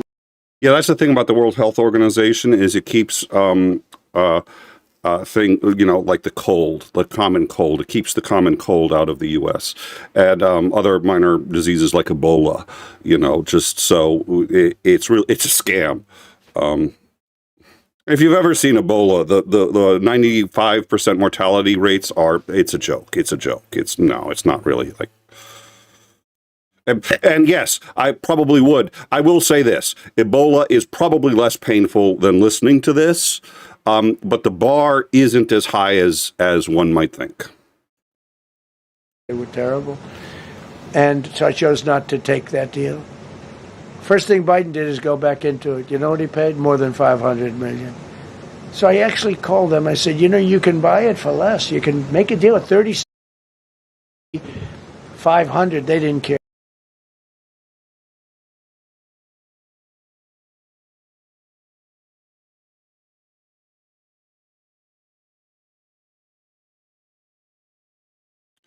We lost the feed, and my suspicion is they were only carrying it live, and we were behind, so he may have ended it. I did want to hear the rest, because my understanding is he threatened tariffs on. Welcome to this hearing. No, this is the entitled other hearing. So the BBC has killed the feed. In YouTube, you can just have it once you're done with the live. It kills the feed, and there's no, and it looks like that's what they've done. We were behind the actual, because somebody was incapable of stopping snarky comments. And yes, I got, let me get the super chat real quick. Breaking news: Nick commits war crimes of torture live. Yeah, sorry, Ninjester. That is, yes, I know. I'm bad. My understanding is the parts that we have missed. First of all, the Dow Jones is off 1.73. That's not a huge amount to be off, but it started going down immediately as soon as he started talking. And the reason I bring that up is because the Dow Jones also isn't funny, and the CEOs that are listed on the NASDAQ don't take him, don't have the same sense of humor about him that I do. And so whatever he has said has caused it to go down. It's not significant. It's not a huge drop, but my understanding is, in fact, let's see, Dow Jones down, now it's down over 900 points as a result of Trump's Greenland tariff threats. So apparently he did make more threats against Greenland during this. We didn't get to it. Okay, Bitcoin. Thank you, Titan. I appreciate it. I'm going to get that right now. Thank you for that, Johnny, on the spot there. Let's. That's PBS has it, and so, but my question is getting it into the right spot here, which is what I'm going to do right now. Let's see what PBS. The computer. If a consequence. That Okay. sort of aligned. So, I mean, they're not doing me any favors. We had nobody come in. We have a very strong board. We have very few people coming up. They're not going to make the trek because they know they probably won't be. It's a very, very dangerous place. And I think you probably know better than I do. I have we saw all this. and you have 3 times, 4 times the number of people, even maybe 5 times. I don't know. So, but in particular, I like his car. But we can't do that because some people don't want an electric car by 2030. And to build the power stations all over the country would have cost $4 trillion. $4 trillion. That's more than any country has. If you got China, the United. Do you have any idea what the damage done by global warming is going to cost, and the remediation to get back entire states like Florida and New York? United States and everyone, you couldn't do it. And it would have taken years. And yet they were supposed to be switching over electric vehicle mandate. Some people don't like electric cars. Some people want hybrids. Some people want regular gasoline-powered cars. We have more gasoline than anybody. And now with Venezuela, we have 62% of the market when you include Venezuela.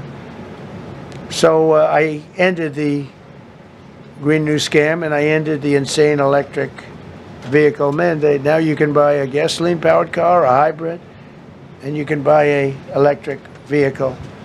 I mean, if you think, if you want electric, you can buy it. Make a good deal on them right now because they made a lot of them. Permanently stop Joe Biden's ridiculous CAFE standards. That's having to do with the environment. So ridiculous. Cancel the EPA's absurd, totally absurd, tailpipe emission standard, which made you spend hundreds of thousands. It made for hundreds of thousands of cars. The numbers, the cost numbers were incredible that the consumer has to pay. Imposed 25% tariff on all foreign automobiles and 100% tariff on Chinese cars which don't come into the country because of tariffs. Only because of tariffs. We didn't have tariffs, you wouldn't have any car. We have now more car factories being built in the United States than ever before because of tariffs. If they take those tariffs away, China will eat our lunch. They'll take all of our car business. Now, there's another way of doing it, but it's more cumbersome, et cetera, et cetera. I don't want to scare you, but it's much more cumbersome, not as good for national security as this. We have a perfect system right now. We're making a fortune. We've never been stronger, and I hope the Supreme Court does the right thing for our country, because if they don't, it's such a problem. It's just so, it would be so sad. We're doing so well because of tariffs. And the people that are heading up the lawsuit, like there's a guy named Leonard Leo, who's He's naming the lawyers. Bad guy. And people that are very China-oriented and foreign car-oriented and foreign business-oriented, but in particular China, they're suing to get rid of tariffs because they don't want tariffs, like Coke. Coke has businesses outside of the United States. If you have them outside, you don't want tariffs. But because of tariffs, they treat us well. Without tariffs, they would treat us very badly, as you saw for many years. Didn't he say earlier on that every business like Coke and Ford and everybody else liked the tariffs and were rebuilding inside the U.S.? Just pointing that out. They respect us more now than they ever have respected us, by a lot. And revoked the California emissions waiver to stop San Francisco communists from regulating the automobile industry and destroying automobiles and the industry in the nation. I was with Bill Ford of Ford Motors. I was with all the people at General Motors the other day, and they are making more money and building more cars than they are doing so good, all because of tariffs and what I've done. And they're building their plants all in the United States. Reopened Anwar for drilling. That's a big deal. Launched a massive Alaskan pipeline project to export natural gas to Asia. We made a deal with South Korea and with Japan that gives us money, the likes of which nobody's ever seen before. Signed executive orders to end Biden's war on coal and put, I say clean, beautiful coal. I never say the word coal. This has to be preceded by the words clean, beautiful coal. And put miners back to work. The miners love Trump. I think I got 100% of their vote. We banned transgenders from the military. We don't want transgender in the military. Ordered reinstatement of patriots expelled from our military with full back pay. So we had some people that were terminated and they're coming back into our military. Fired the woke boards of visitors at our military service academies. The boards of visitors were run by radical left, maybe communists, maybe not, but they were still heavily radical left and they were bad for us. Signed an executive order to remove anti-American propaganda from federal museums and national parks. Required the federal employees to return to work in person or be fired. We don't want them sitting in their home or in their bed working. We want them in an office that we're paying for in Washington, D.C. or wherever it may be. And we've largely taken care of that mess. That was crazy. I guarantee you they're out on the ball fields. I guarantee you they're out playing golf. And you can't run a country or a company that way. I think it's happening even so with countries and companies. But we had so many of our federal workers, they wouldn't. He's played more golf in 1 year than I think it was Obama, or I forget the other president, but than 8-year presidents. And you can't run a country with the president always playing golf. And now watch me hit this. Oh, for fuck's sake! Come into work. Signed an order banning all government censorship and restoring free speech. Jim, do we have any cyanide? Asking for a friend, like one of those. It's one of those capsules that you can just break on a tooth. It's for a friend. It's for a friend. And a live chat. There's about 100 people watching. I mean, it's voluntary, of course, but I don't think anyone's going to say no. Made it the official policy of the United States government that there are only 2 genders. This was not a tough one. 2 genders. Can anybody guess what they are? Male and female. I think the Democrats know that too, but they refuse to admit it. Ban the use of puberty blockers, hormone injections, and other chemical and surgical mutilation of children. Can you imagine saying this 15 years ago? That we banned the use of puberty blockers, hormone injections, and other chemical and surgical mutilation of our children. When I say it, do I have to say that? I actually asked my people today, yes, sir, because it's weird.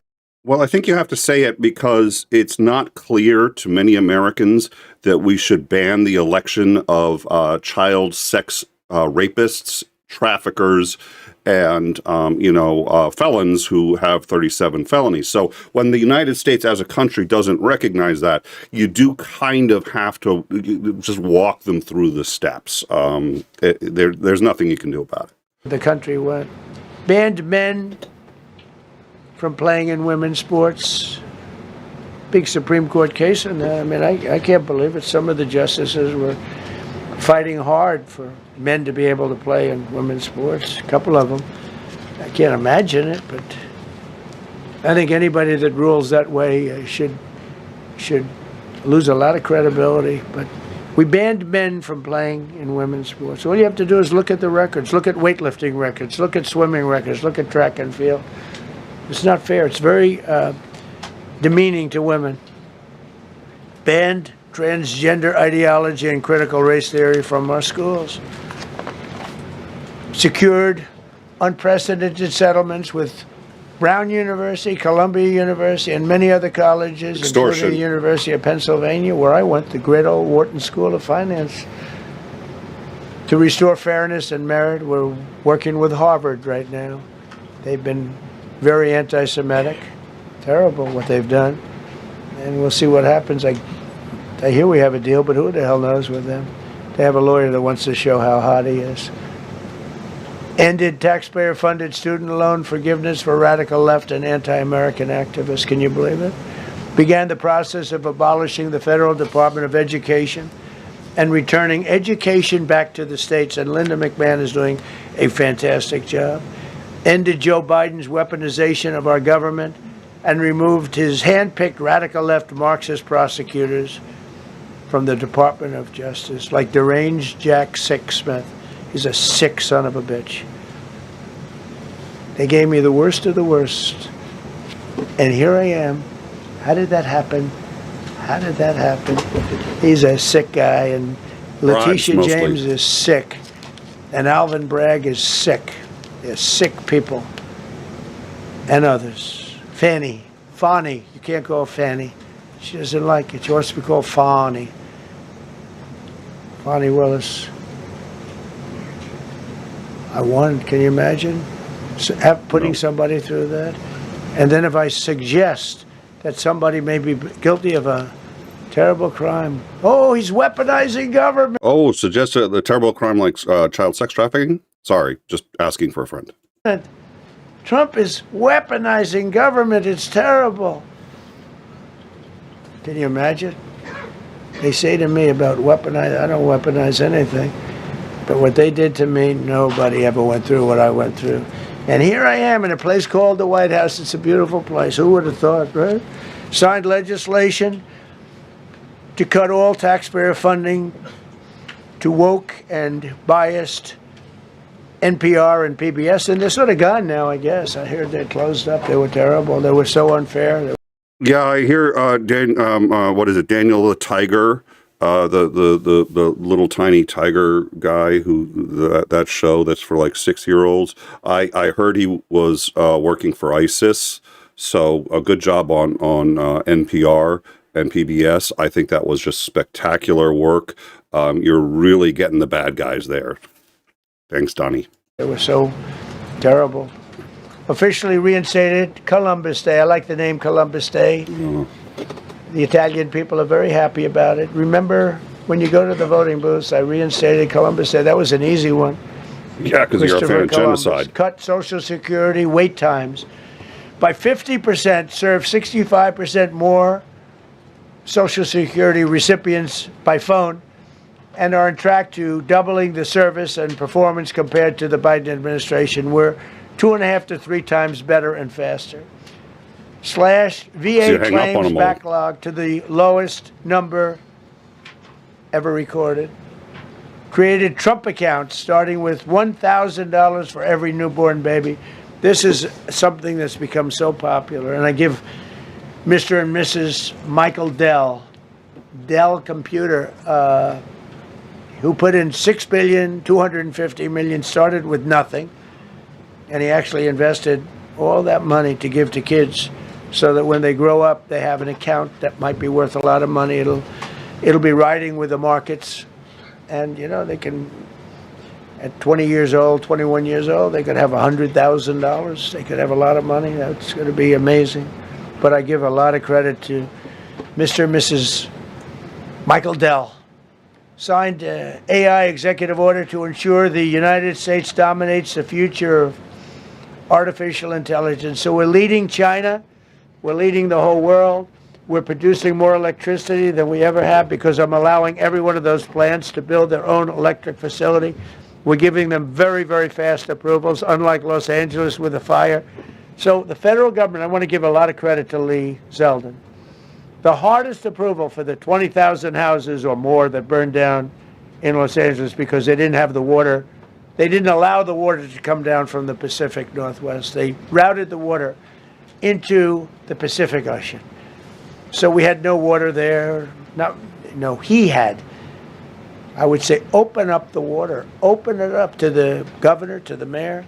They didn't want to do it. They wanted to protect a tiny little fish that's, I said, how can you have a fish when you don't have any water?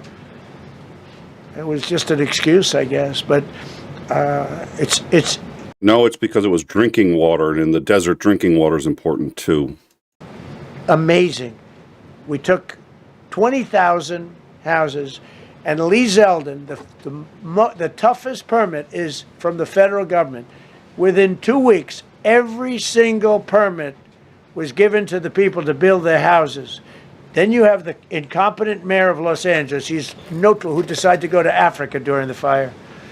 So you have this incompetent mayor, and I had it out with her the night when I got, right after the fire, I went there. She said, we're working on it so that we can have everybody starting to build within 2 or 3 years. Remember that? I said, you mean 2 or 3 days? No, I mean 2 or 3 years. And the place went crazy. Well, they still haven't gotten their permits.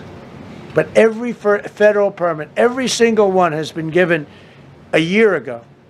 And 𝐒𝐫𝐚𝐬 has done a great job. And he's done a great job in the approval of all these big plants and factories and all of the electricity that they're creating for themselves. I said to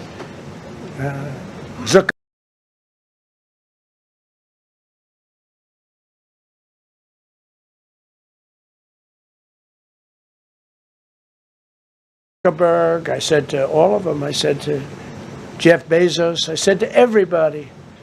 Mark Zuckerberg couldn't believe it. He said, you know, where are we going to get all the electricity? Because you need double the electricity that the country.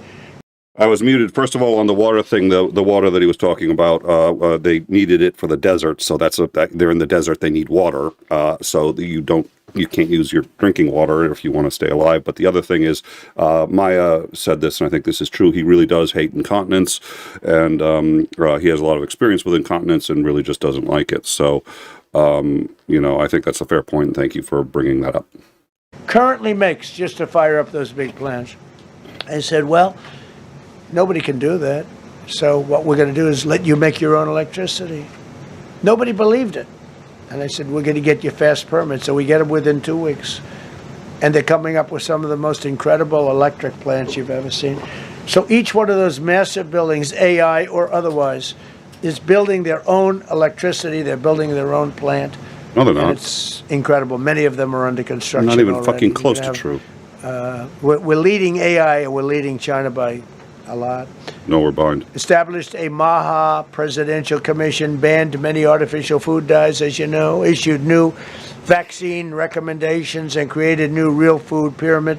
And Bobby and Dr. Oz have been incredible. Provided $12 billion in aid for American farmers. Just gave them $12 billion in aid because they got screwed by other nations. Brought back and measles. The number of drug dealers have fallen every single month since I took office. Drug dealers are way down in the United States. Measles was given a really raw deal in this country, and measles was completely ejected unfairly from this country. It was gone. It was eradicated, and Donald Trump, with his new vaccine policies, have brought and invited measles back.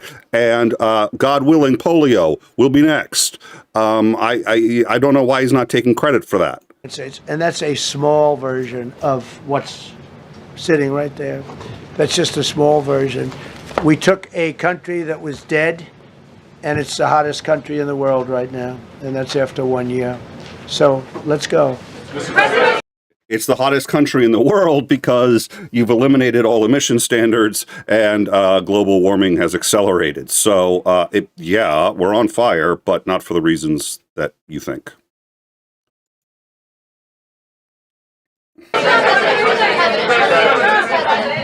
That's a lot of people. All right, please. Yeah, go ahead. Thank you so much, Mr. President. I have two questions for you. One, do you want your Board of Peace to replace the UN? Well, it might. I mean, the UN just hasn't been very helpful. I'm a big fan of the UN potential, but it has never lived up to its potential. The UN should have settled every one of the wars that I settled. Jesus. I never went to them. I never even thought to go to them. They should be able to settle those wars. They don't. I believe you got to let the UN continue because No, this is the good potential part. is so great. This is what we've been waiting for. We need to hear what he has to say because they're going to ask him about a lot of shit. Mr. President, you invited Lula from Brazil to be part of the Board of Peace. I did. What role do you I did. expect him to play, especially A big role. I like him. Venezuela? Yeah, And I like another one, because Are you from Brazil? Yes. The EU and Mercosur just signed a trade agreement this weekend, which is going to be the biggest trade zone, free zone in the world. Right. At the moment, you are talking a lot about tariffs. What is your reaction to that? So, two questions, Lula. Well, I just think this. I think we have trade like we've never had before. We're doing better in trade than we ever have before. We're not being ripped off by every country in the world like we were before. We're doing numbers that nobody's ever thought possible. We're the richest we ever were. It's because of tariffs and the proper. We are doing numbers that nobody thought possible, which is better than doing couches that nobody thought possible. So I suppose it's an improvement. Use of tariffs, and we're also the most secure. As an example, Iceland, without tariffs, they wouldn't even be talking to us about it. So we'll see what happens. I think it's going to work out quite well. What did he just say? Thank you, Mr. President. How would you characterize your relationship with Emmanuel Macron and Keir Starmer right now? And have you spoken to them since your Truth Social post last No, I haven't, but I think I get along very well with them. I mean, they always treat me well. They get a little bit rough when they're, when I'm not around. But when I'm around, they treat me very nicely. And, I like both of them. They're both liberal. They've got to straighten out their countries. You can't, London is having a lot of problems. And if you look at Paris, got a lot of problems. They have two problems, immigration and energy.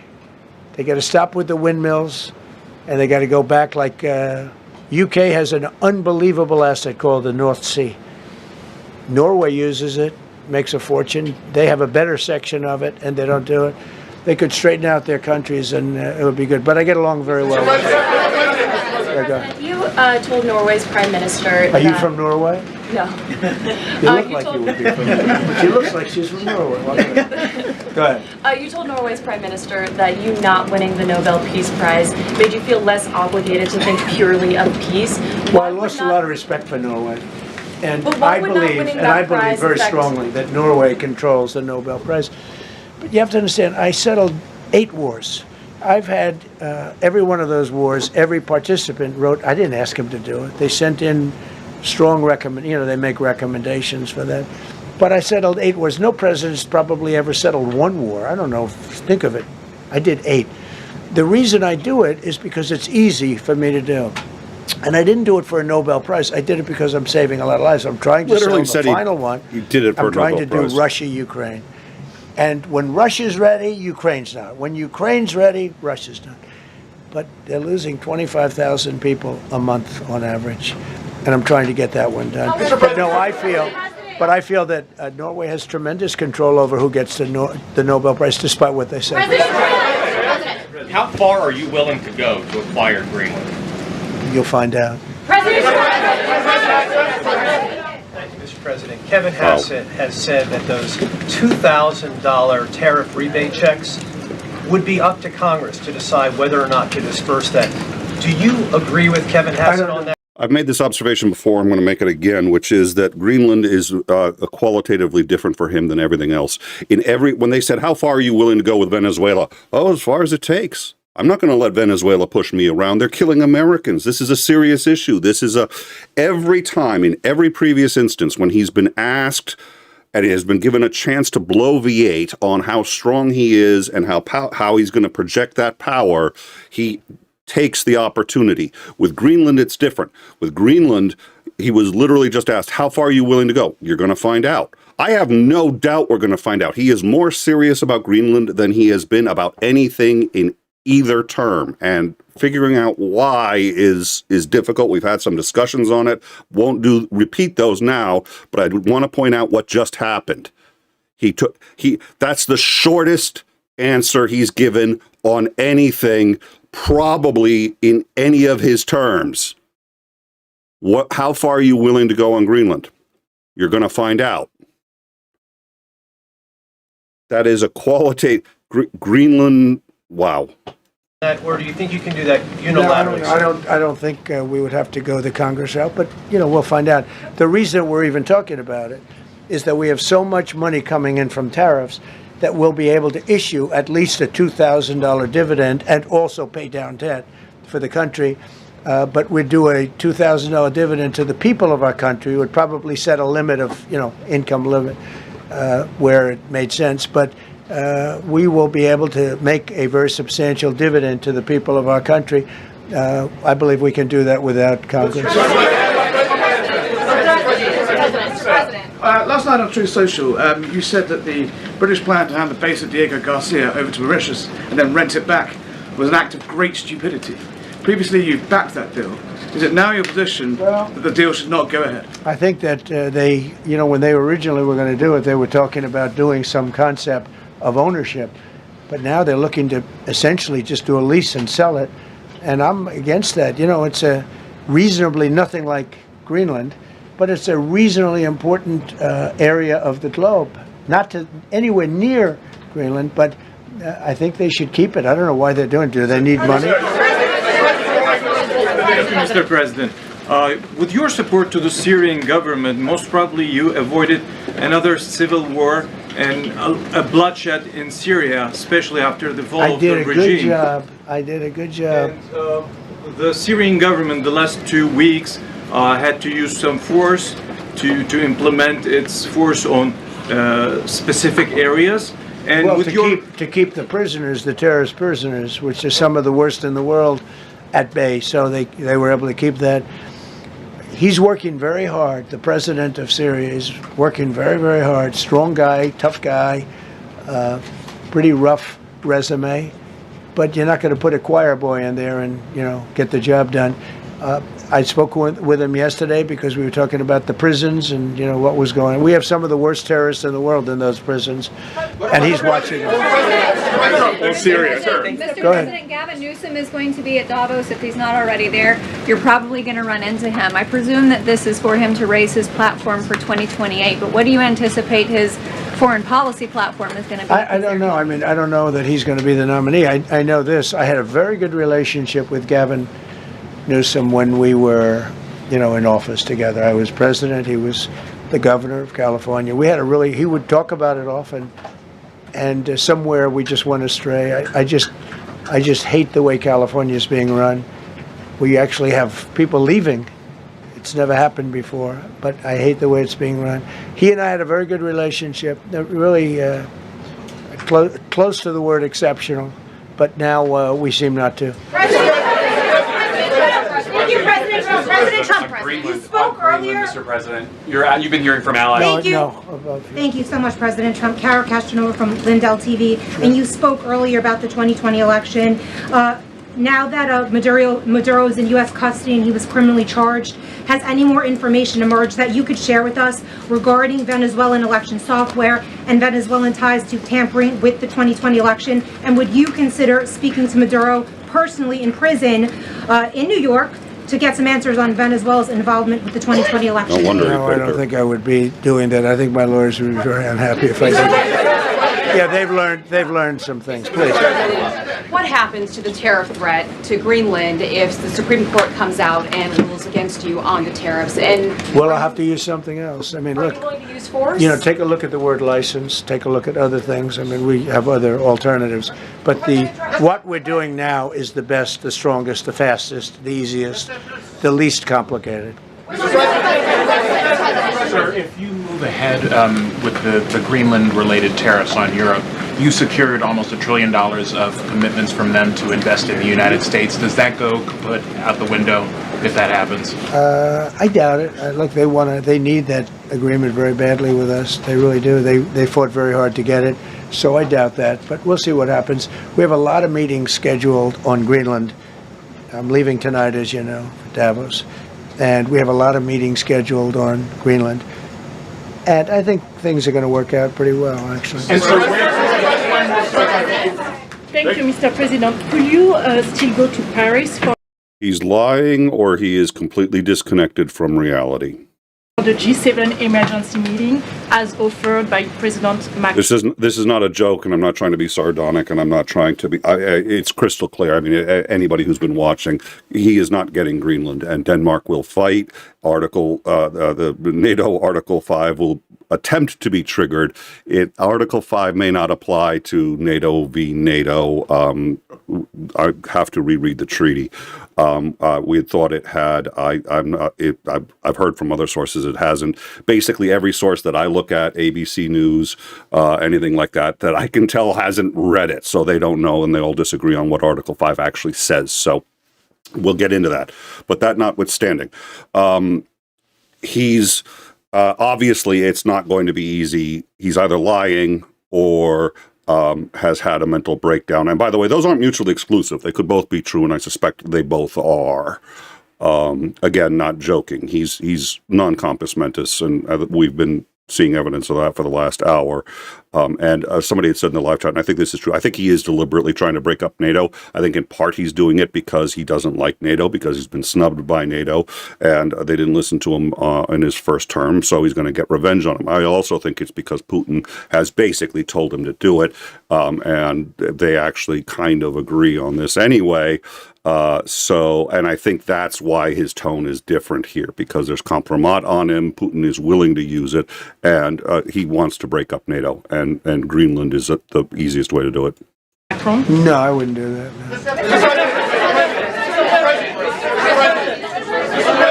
No. Because, Emmanuel's not going to be there very long, and, there's no longevity there. He's a friend of mine. He's a nice guy. I like Macron, but he's not going to be there very much longer, as you know. And I think, I have meetings with the people that are directly involved, not some of the people you're talking about. Thank you so much. Thank you so much, Mr. President. Happy New I've Year. never seen this room like this. Is this a celebration of the first year? Yes. Have you ever seen it? I've never seen this many. Apologies, programming note. I've spoken to Theo from DVD. We are postponing that show for another day. That show is scheduled for 3 p.m. today. We are now at 4 p.m. He's been very good about it. He's aware of the news. He knows why. And we have to cover this. So the DVD where we were going to talk about both his experience as a police officer working in human trafficking as it pertains to what he has observed, the behavior of ICE in Minneapolis and in Minnesota in general, and also as a member of the UK, what he's seeing over there in terms of their views on the US and the president and what he's been doing. We have to postpone it. We're covering this, and because he's 7 hours ahead, it's a lot harder to schedule him for 9 p.m. our time, which is when the normal show would be. What we're going to do for shows going forward today, we'll get into. This is, I think, going to be the big news of the day, and if there is no other news, we will not be doing a rundown, but join the Discord, find out about that. But for now, unfortunately, we have postponed our discussion with DVD. He's a talented, bright guy who had a lot to say, also understands how dictatorships work, so he was just perfect for this discussion. It is being postponed to be determined. I hope we have a very good. I hope we have a very good structural floor. This used to be a swimming pool. You're sitting over a swimming pool. I could see that happening. But we need a good. Thank you for explaining that to us, Donald Trump. We needed to know that. Could you talk a little bit more about whether or not you plan on invading Greenland, destroying NATO, and possibly starting World War III? Because that's a little more important than understanding that you're on top of a swimming pool right now. Unless you plan on opening the pool up right underneath your feet, in which case that I'd be a little more interested in. Good structure here, don't we, huh? Yeah. Mr. President. Thank you so much, Mr. President. Happy 1-year anniversary. Thank you. And my question is on Syria. The Kurds, as the most loyal U.S. partners, facing attacks by some Syrian elements within the Syrian government. Will you do to ensure the Kurdish rights protected and their effective forces against terrorism in Rojava, Syria continue, as the Kurdish see you as a president does not abandon his allies? Well, I like the Kurds, but just so you understand, the Kurds were paid tremendous amounts of money, were given oil and other things, so they were doing it for themselves, more so than they were doing it for us, but we got along with the Kurds, and we are trying to protect the Kurds, that's correct. Ahead of your speech in Davos, can you give us a preview of what we can expect as far as, laying out the plans for Americans to be able to buy homes?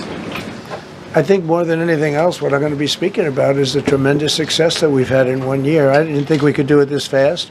Think of it, it's just now 12 months, and I say it often, we have the most successful country in the world, we have the hottest country anywhere in the world by far, and this country would have been absolutely stone cold dead. And I'm going to be talking about it. I'm going to be, because, a lot of them could use some of the advice as to what we did. They need energy. You take a look at their energy policy, they're going to destroy themselves with what they're doing with the windmills and all the nonsense. They need energy help badly, or they're going to be in big trouble, and they need immigration help badly. How much longer do you want to go? Yes, well, call with. I do.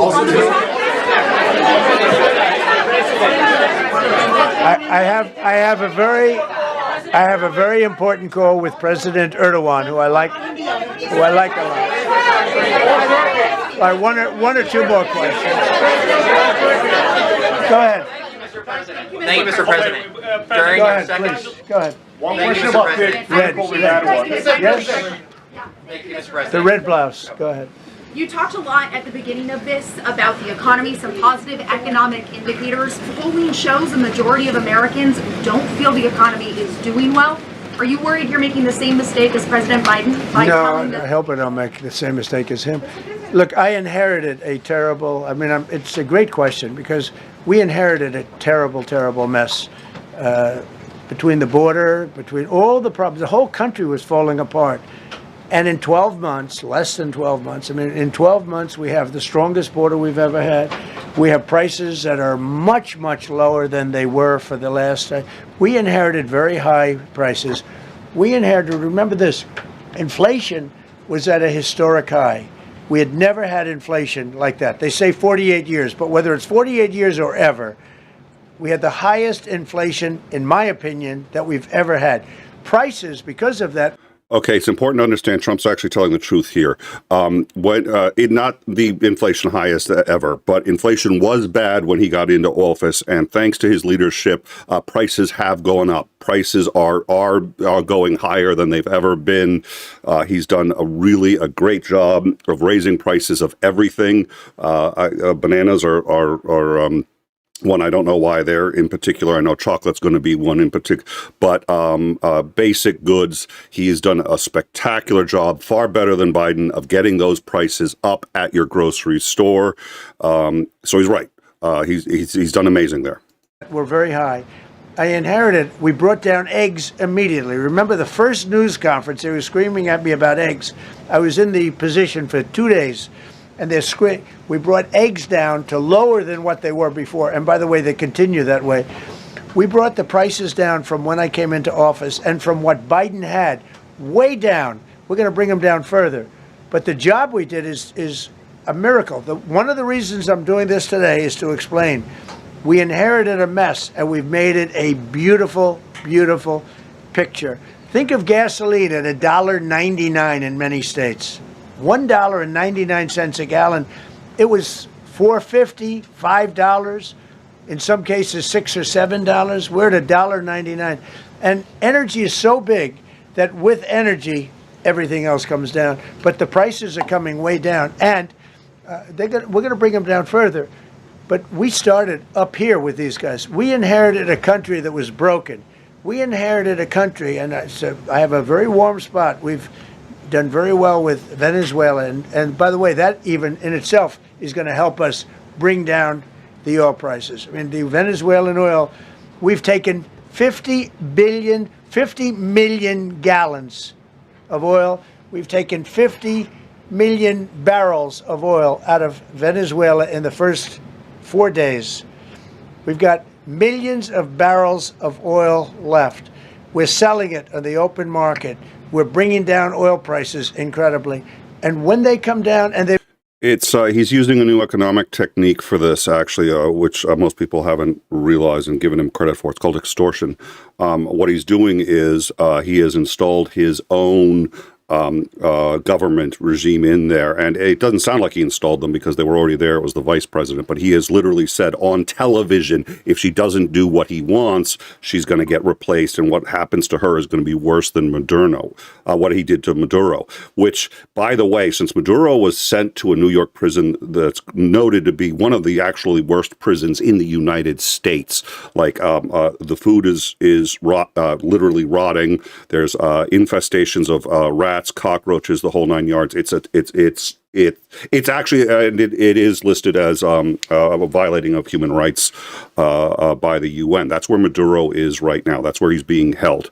So when he says to a female vice president that has at least temporarily assumed the presidency that he's going to do worse to her, that's frightening. And he has said he's going to do that unless they cooperate, and then all of a sudden we get 80 million barrels of oil. I wonder how that happens. Actually, I don't think the economists have a word for it, but in law enforcement, that's called extortion. And that's not a joke. That's not funny. I'm not making it up. As everyone watching this, I suspect, knows. The fact that he can say this with the White House picture behind him to a whole group of people and nobody's pointing that out is frightening, disturbing, and disgusting. They've already come down. Again, $1.99 a gallon for oil. Nobody thought they'd ever see it. All right, one or two more.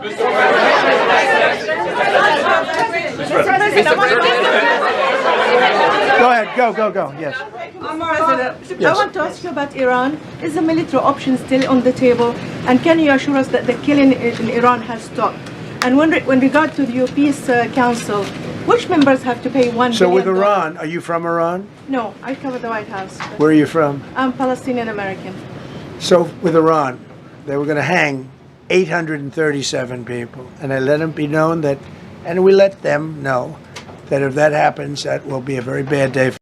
Which we did, and they proceeded to double the number that they were going to hang, and the number of dead is up over 13,000 now as a result. He's done a great job there too. He's really, they're killing more people now than ever because, they're killing people like you wouldn't believe the job that I've done there. Thank you, sir. For them. And they decided not to do it. They didn't hang the people. I can't tell you what's going to happen in the future, but supposedly they've taken that off the table. Yeah. But they were going to, last week, they were going to hang on Thursday or Wednesday. They were going to hang, I think, 837 people, and they didn't hang anybody. So we're just going to have to see what happens with it. They hung all but one of them. Is the military option off the table?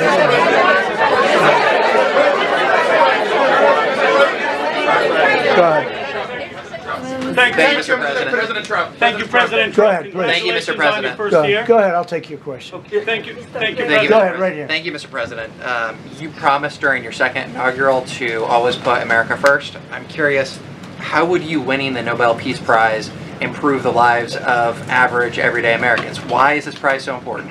It wouldn't improve the lives of any, but what improved the lives of people are people that are living. I saved probably tens of millions of lives in the wars. If you add up the numbers, just if you look at any one of those wars, you're talking about millions of people. You multiply it times 8.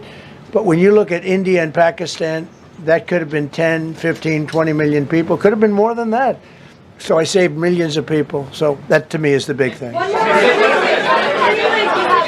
What? You suggested a moment ago that perhaps the reason why a positive story about the economy isn't getting through is because of, bad communications people. But are average Americans wrong to still feel high prices? And how much longer does the White House hope that they... So I think a lot of people are listening to the fake news a little bit. And I'm not blaming anybody. I think I blame ourselves. I think we've done a much better job than we're able to promote. We're not promoting. We're doing a great job, and we're sort of letting the promotion take care of itself. One of the reasons I'm doing this news conference, I think it's important. We have taken a mess and made it really good. It's going to get even better. But if you look at prices from a year or a year and a half ago, you look at the Biden prices, they were way up through the sky. And, you know, they use the word affordability. They just say affordability and they don't talk about it. They created the affordability problem, and we are solving it. We have solved a lot of it. Again, everybody agrees in this room, I think, gasoline prices have come per gallon way down. When that happens, everything else comes down, but they've come down way down. Many of the groceries have come way down. It's all happening, and it's happening strong. But if you go back a year and a half, 2 years, take a look at those prices and look at the prices now.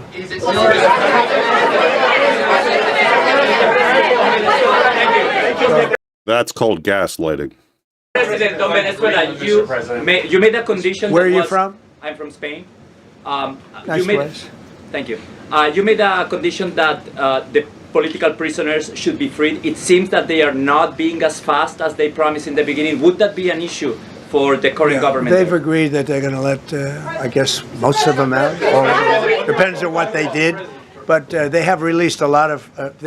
Released a lot of political prisoners in Venezuela. President, earlier on last year, you had indicated that you wanted to take back the Panama Canal. I know we've heard a lot about Greenland. Is that still on the table? I don't want to tell you that.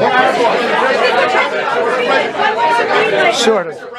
I must say, sort of. That's sort of. Okay, one more. Yes, blonde, blue. Yes, go ahead, ma'am. Go ahead with the blue, holding the computer. If a consequence of your determination to take control of Greenland is the ultimate breakup of the NATO alliance, is that a price you're willing to pay?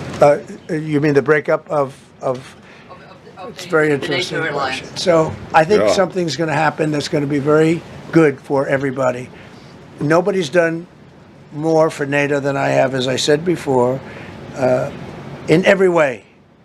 Getting them to go up to 5% of GDP was something that nobody thought was possible, and pay. At 2% they weren't paying. At 5% they are paying. And they're buying a lot of things from us, and they're giving them, I guess, to Ukraine. That's up to them, but they're giving them to whoever they're giving them to, but they're buying a lot. I think that we will work something out where NATO is going to be very happy and where we're going to be very happy.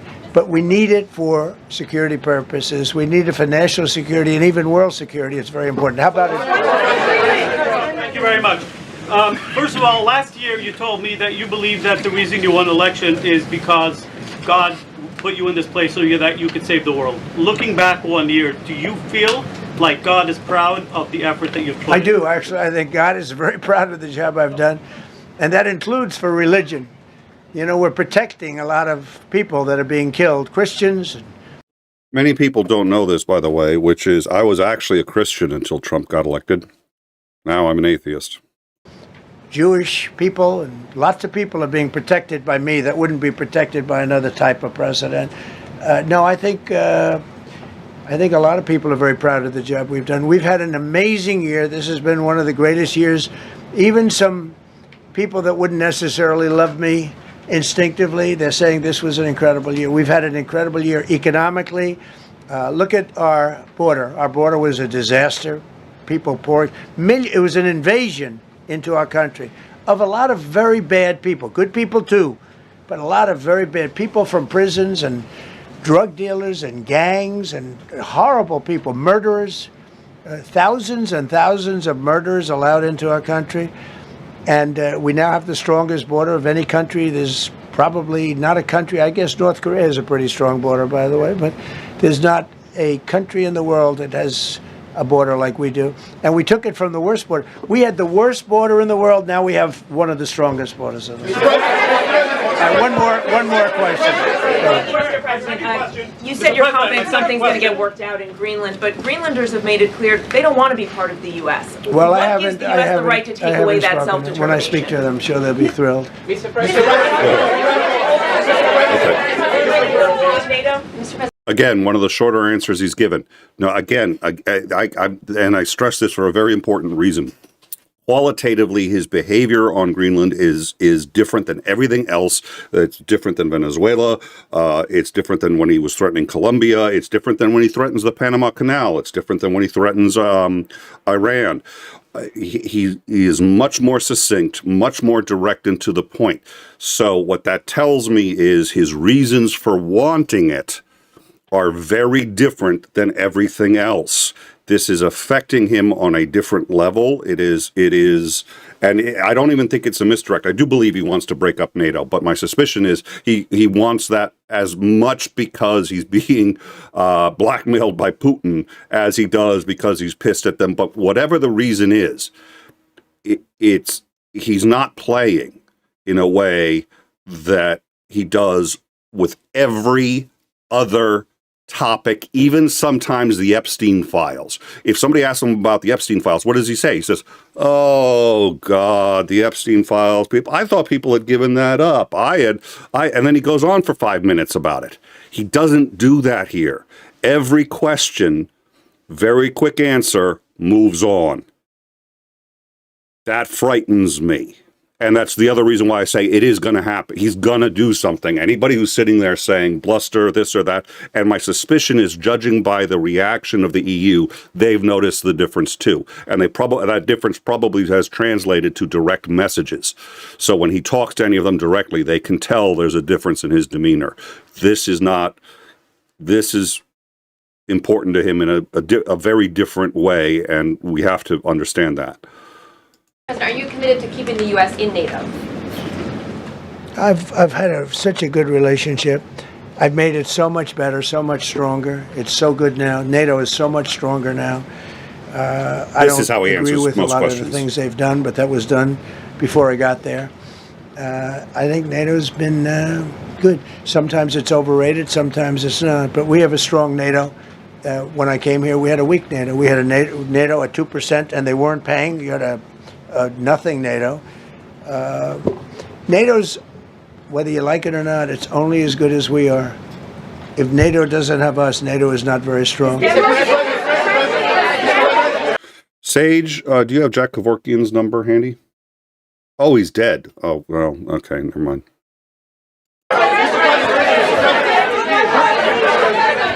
Church in Minnesota. Yes, no, behind you, please. Thank you, President Trump. Yes, go ahead. Really appreciate it, sir.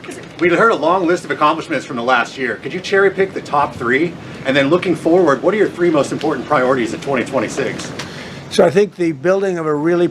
All right, Sage, we're also going to need a doctor, proctologist preferably, who is capable of removing a head from somebody else's proctologist. Because what I just saw, wow. Powerful military has been a great achievement, and that would include the Venezuela thing, that would include the attack on Iran and the wiping out of the nuclear threat. I think that's been really amazing what we've done militarily.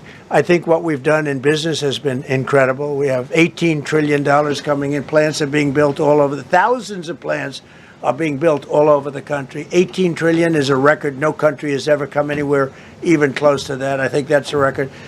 And I think that most favored nations for drugs is something that nobody thought they'd be able to get. Tariffs helped me there because the nations would have never gone along with it if I wasn't able to say, if you don't go along with it, we're going to put a 10 or 15 or 20% tariff on your nation. And they went along. And our drug prices are going to come down at numbers never even seen before, never even thought possible before. So those would be 3 things. Thank you. Thank you all very much. Thank you very much. How much did you pay for Greenland, sir? Congratulations. How was the game? Go Indiana. All right, that is the end of it. He does stop there.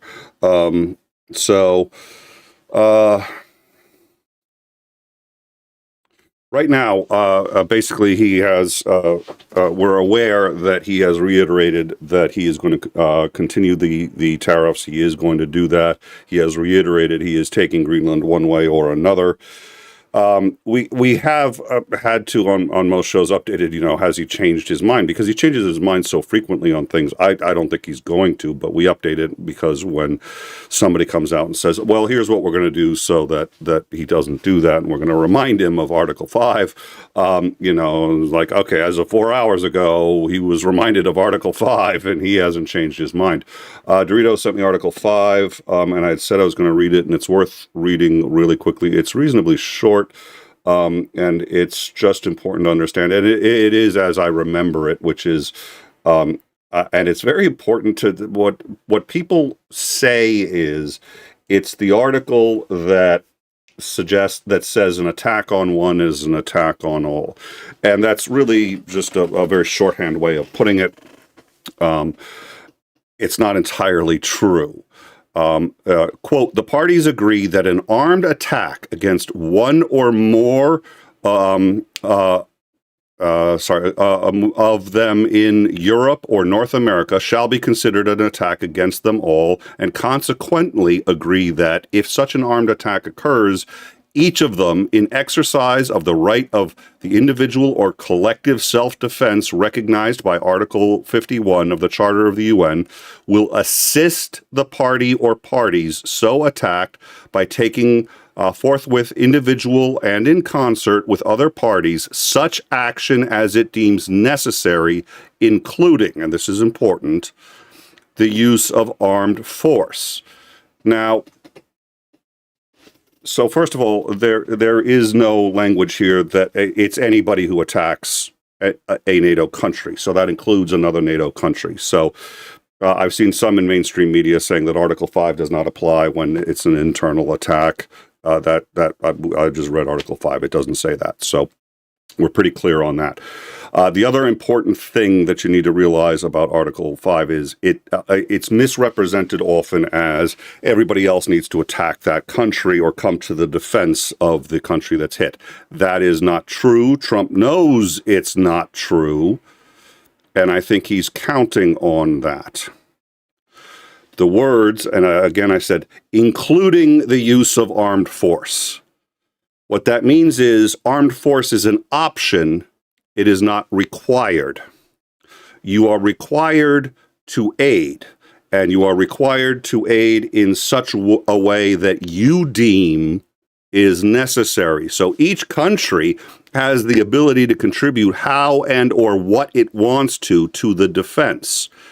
So my suspicion is that what Donald Trump is banking on is that he can invade Greenland, and everybody's going to say, okay, we're going to send a package of winter socks to Greenland so that their troops have aid in their defense, which completely comports with the text of Article 5. Article 5 will be enacted, it will be followed, and all the troops in Greenland are going to have nice warm socks as the U.S. invades.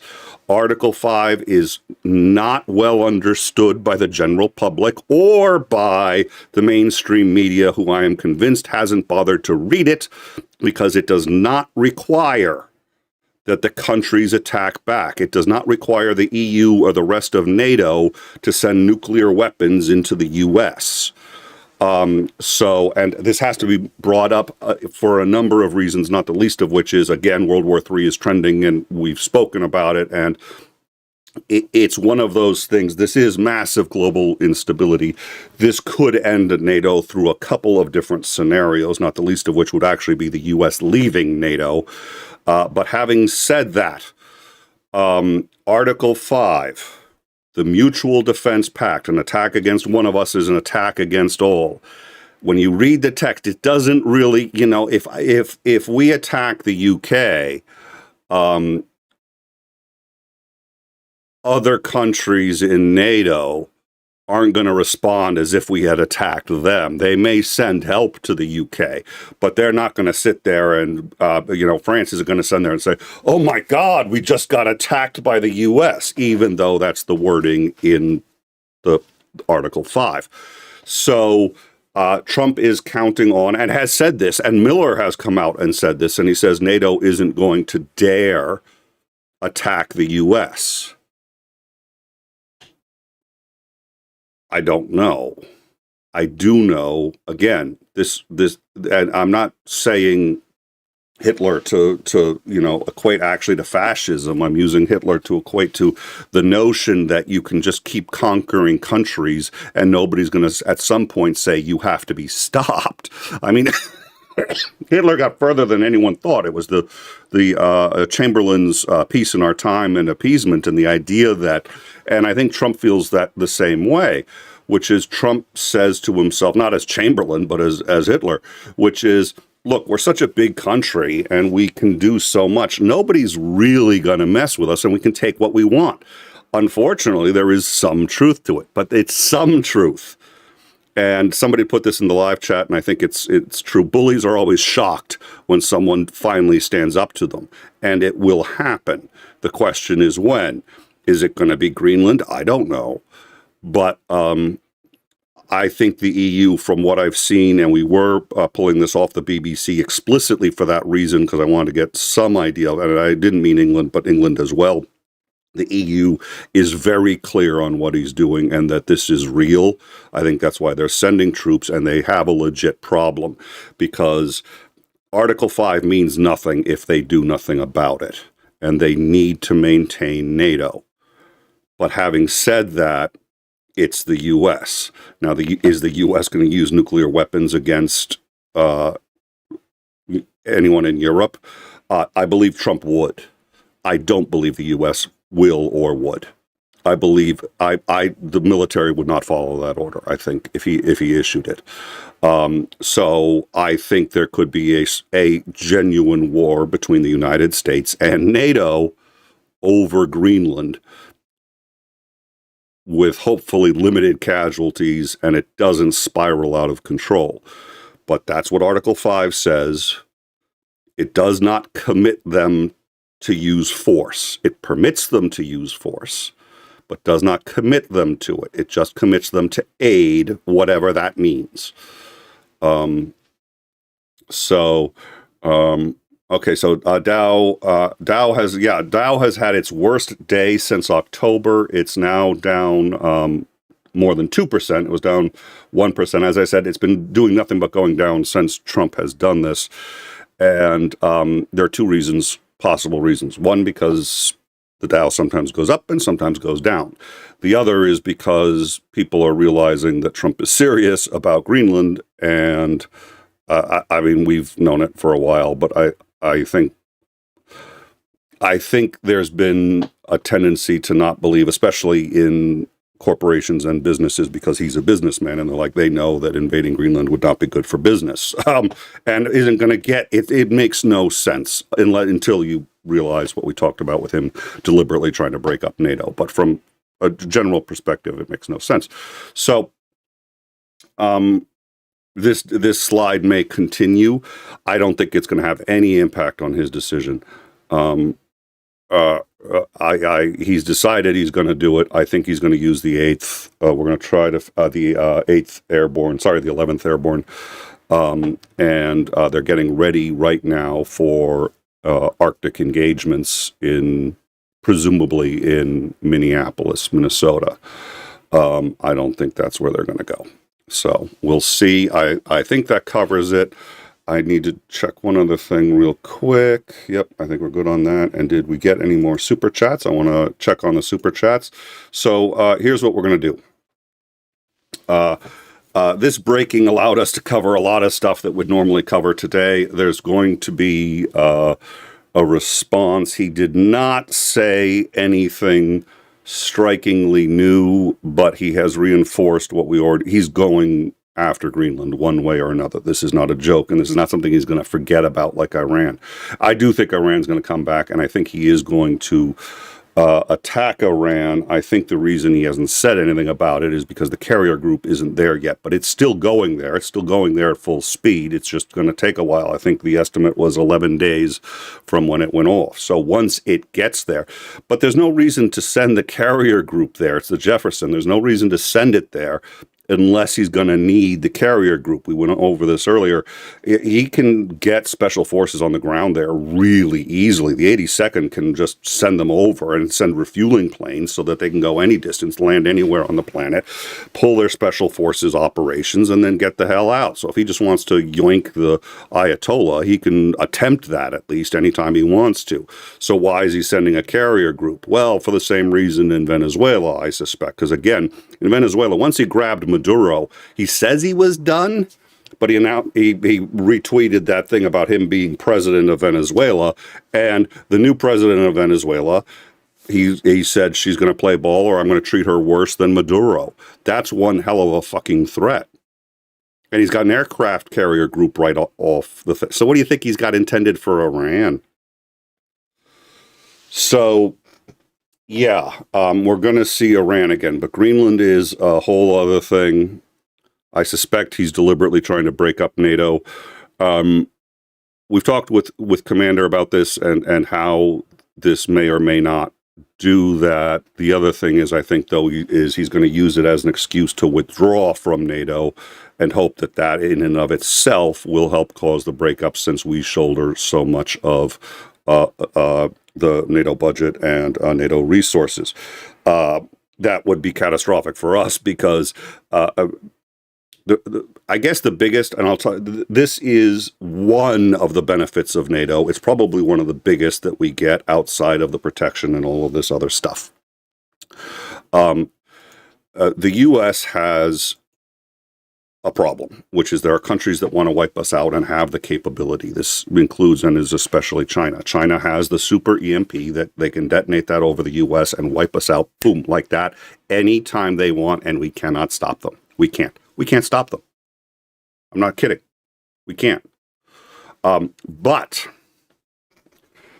we have nuclear submarines with enough nuclear weapons on them to wipe out any country on the planet, including China. So while they could deploy that and maybe even stop all our land missiles from firing, they don't know where we don't know where our submarines are, and that's deliberate. So if there's any spies in the U.S., we tell our submarines, our nuclear submarines, just go hang out in the ocean for a little while. We don't want to know where you are. And they go run around the ocean.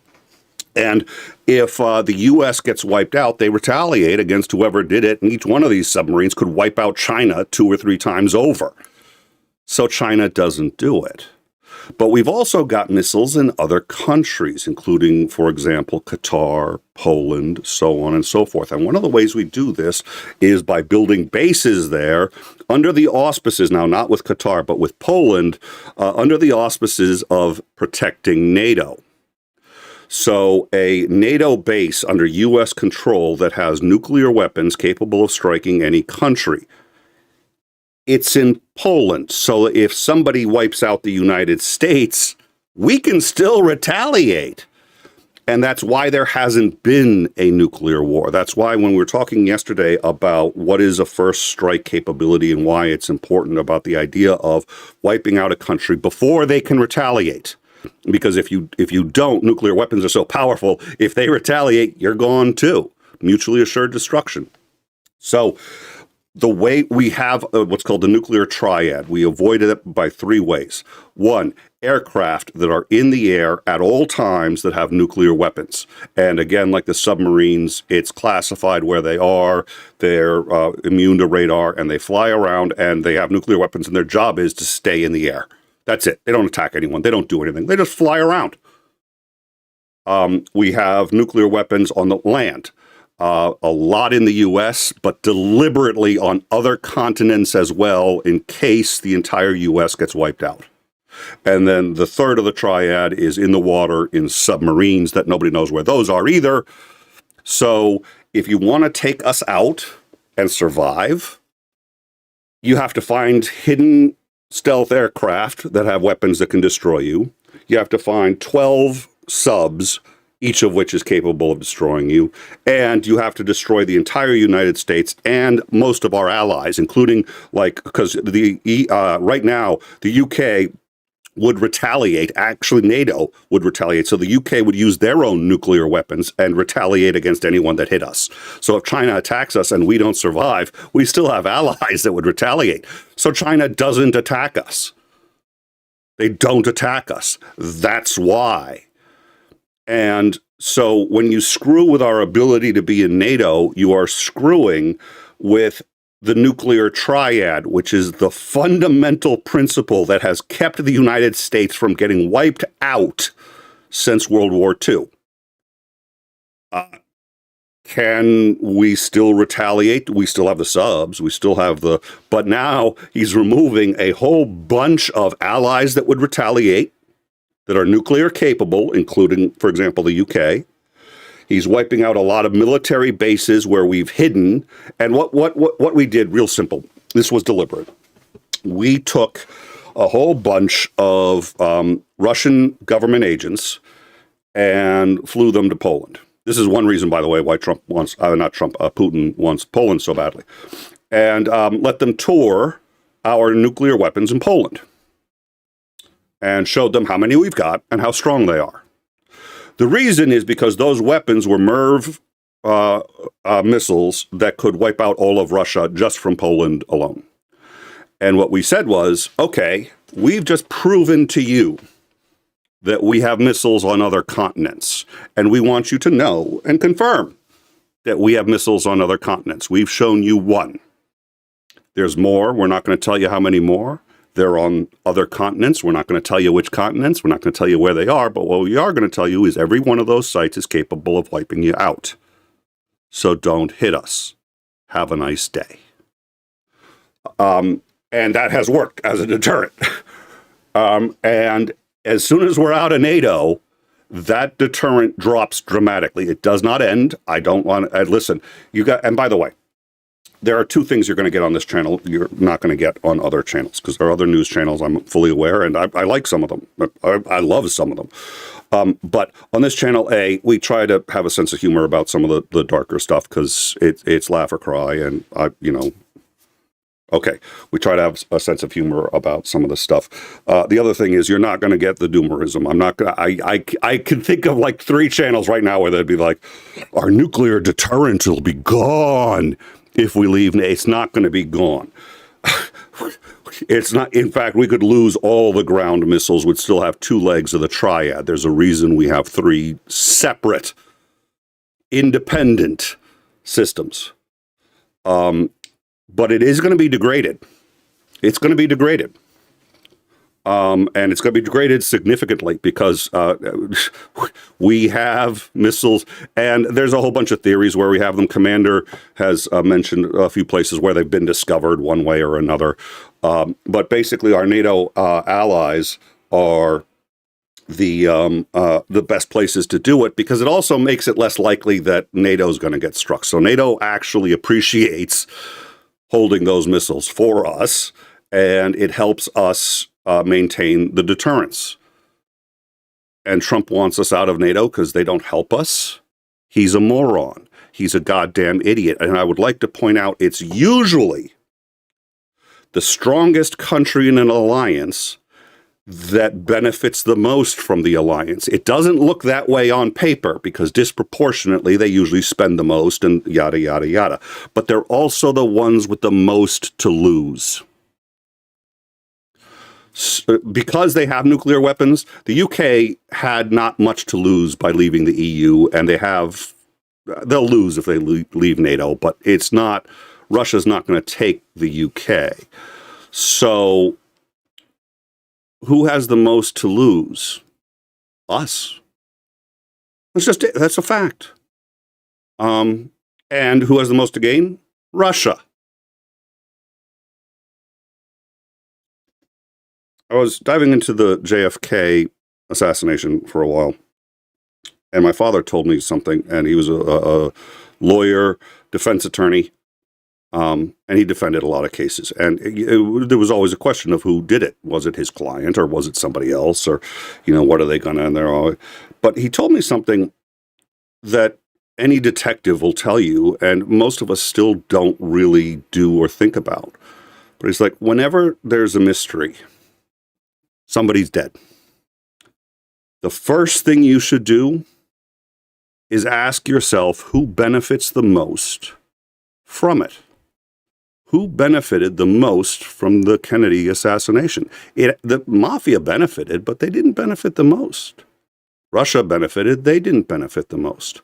There's actually one man who benefited the most from the JFK assassination. He's the same man, by the way, who ordered that the limousine be cleaned up before the FBI could inspect it to find out how many bullet holes there were. One man, who, by the way, had been accused of murdering a rival so that he could become governor of Texas. His name was LBJ.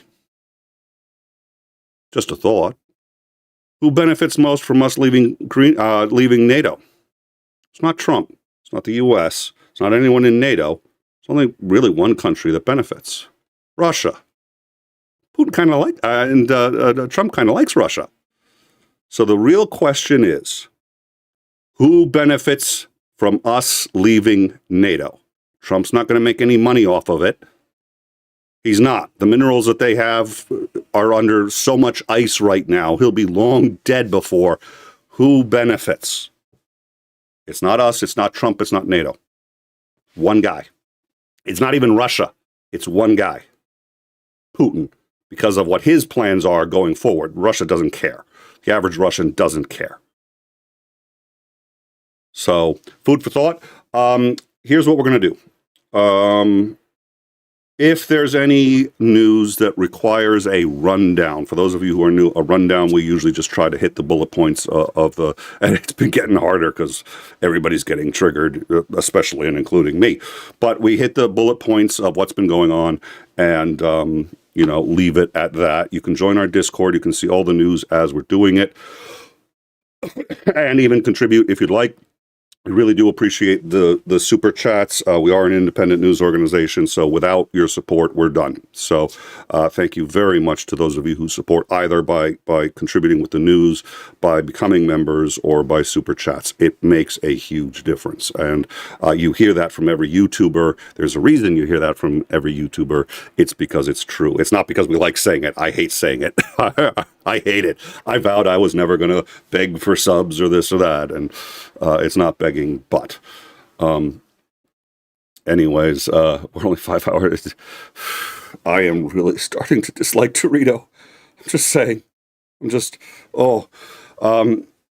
Dorito has to, like the watched pot never boils. Dorito just has to keep reminding me. Actually, he's doing the opposite. He's like, anyways, okay. So none of us like it. The reason we do it is the likes, the subscribes, they help us. And if you appreciate the fact that we try to do this a little differently than a lot of other places, and we try to have a sense of humor, but we're also, we get it right. Like I said, we looked up Article 5 right here and now. Why? Because too many people misquote it, and we're going to quote it to you correctly.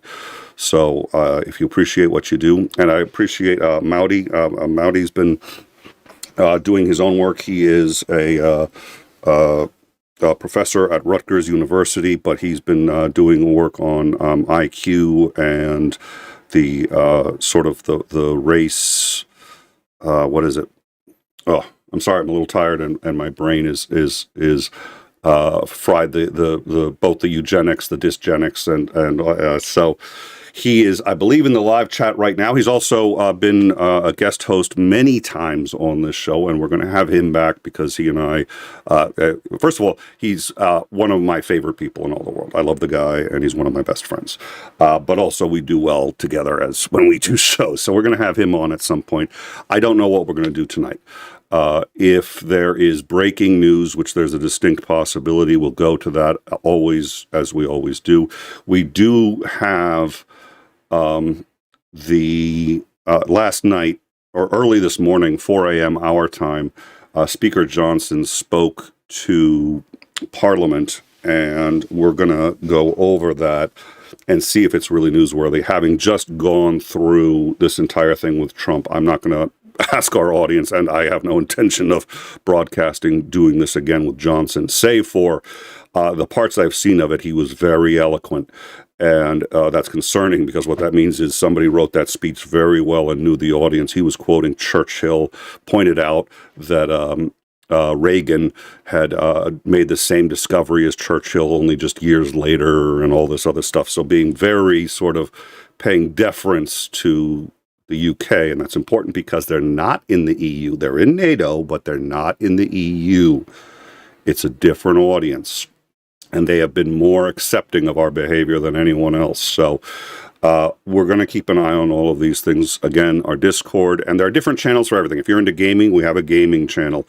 Grand Theft Auto 6 is supposed to be coming out. Their headquarters exploded. It didn't explode, but there was an explosion at their headquarters. Nobody believed it, and they had to, is this real? Because it's Grand Theft Auto, right? You know, so yes, it was. It was actually a boiler explosion, but they're already behind schedule. That, guess what?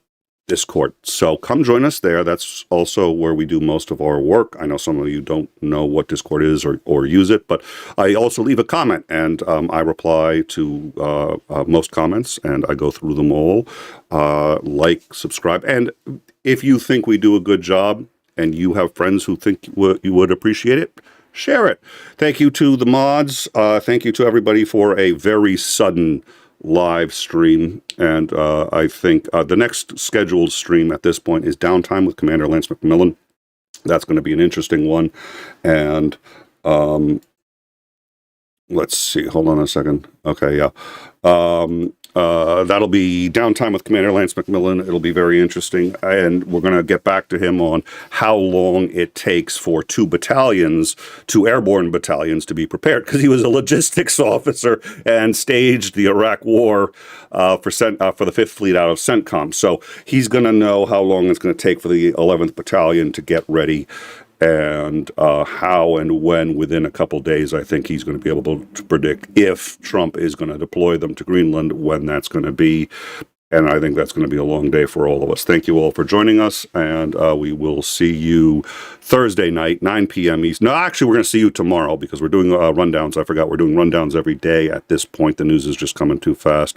So rundown tomorrow night, 8 p.m. Eastern, and then Downtime with Commander Lance McMillan Thursday night, 9 p.m. Eastern. Thank you all for joining us, and we will see you then.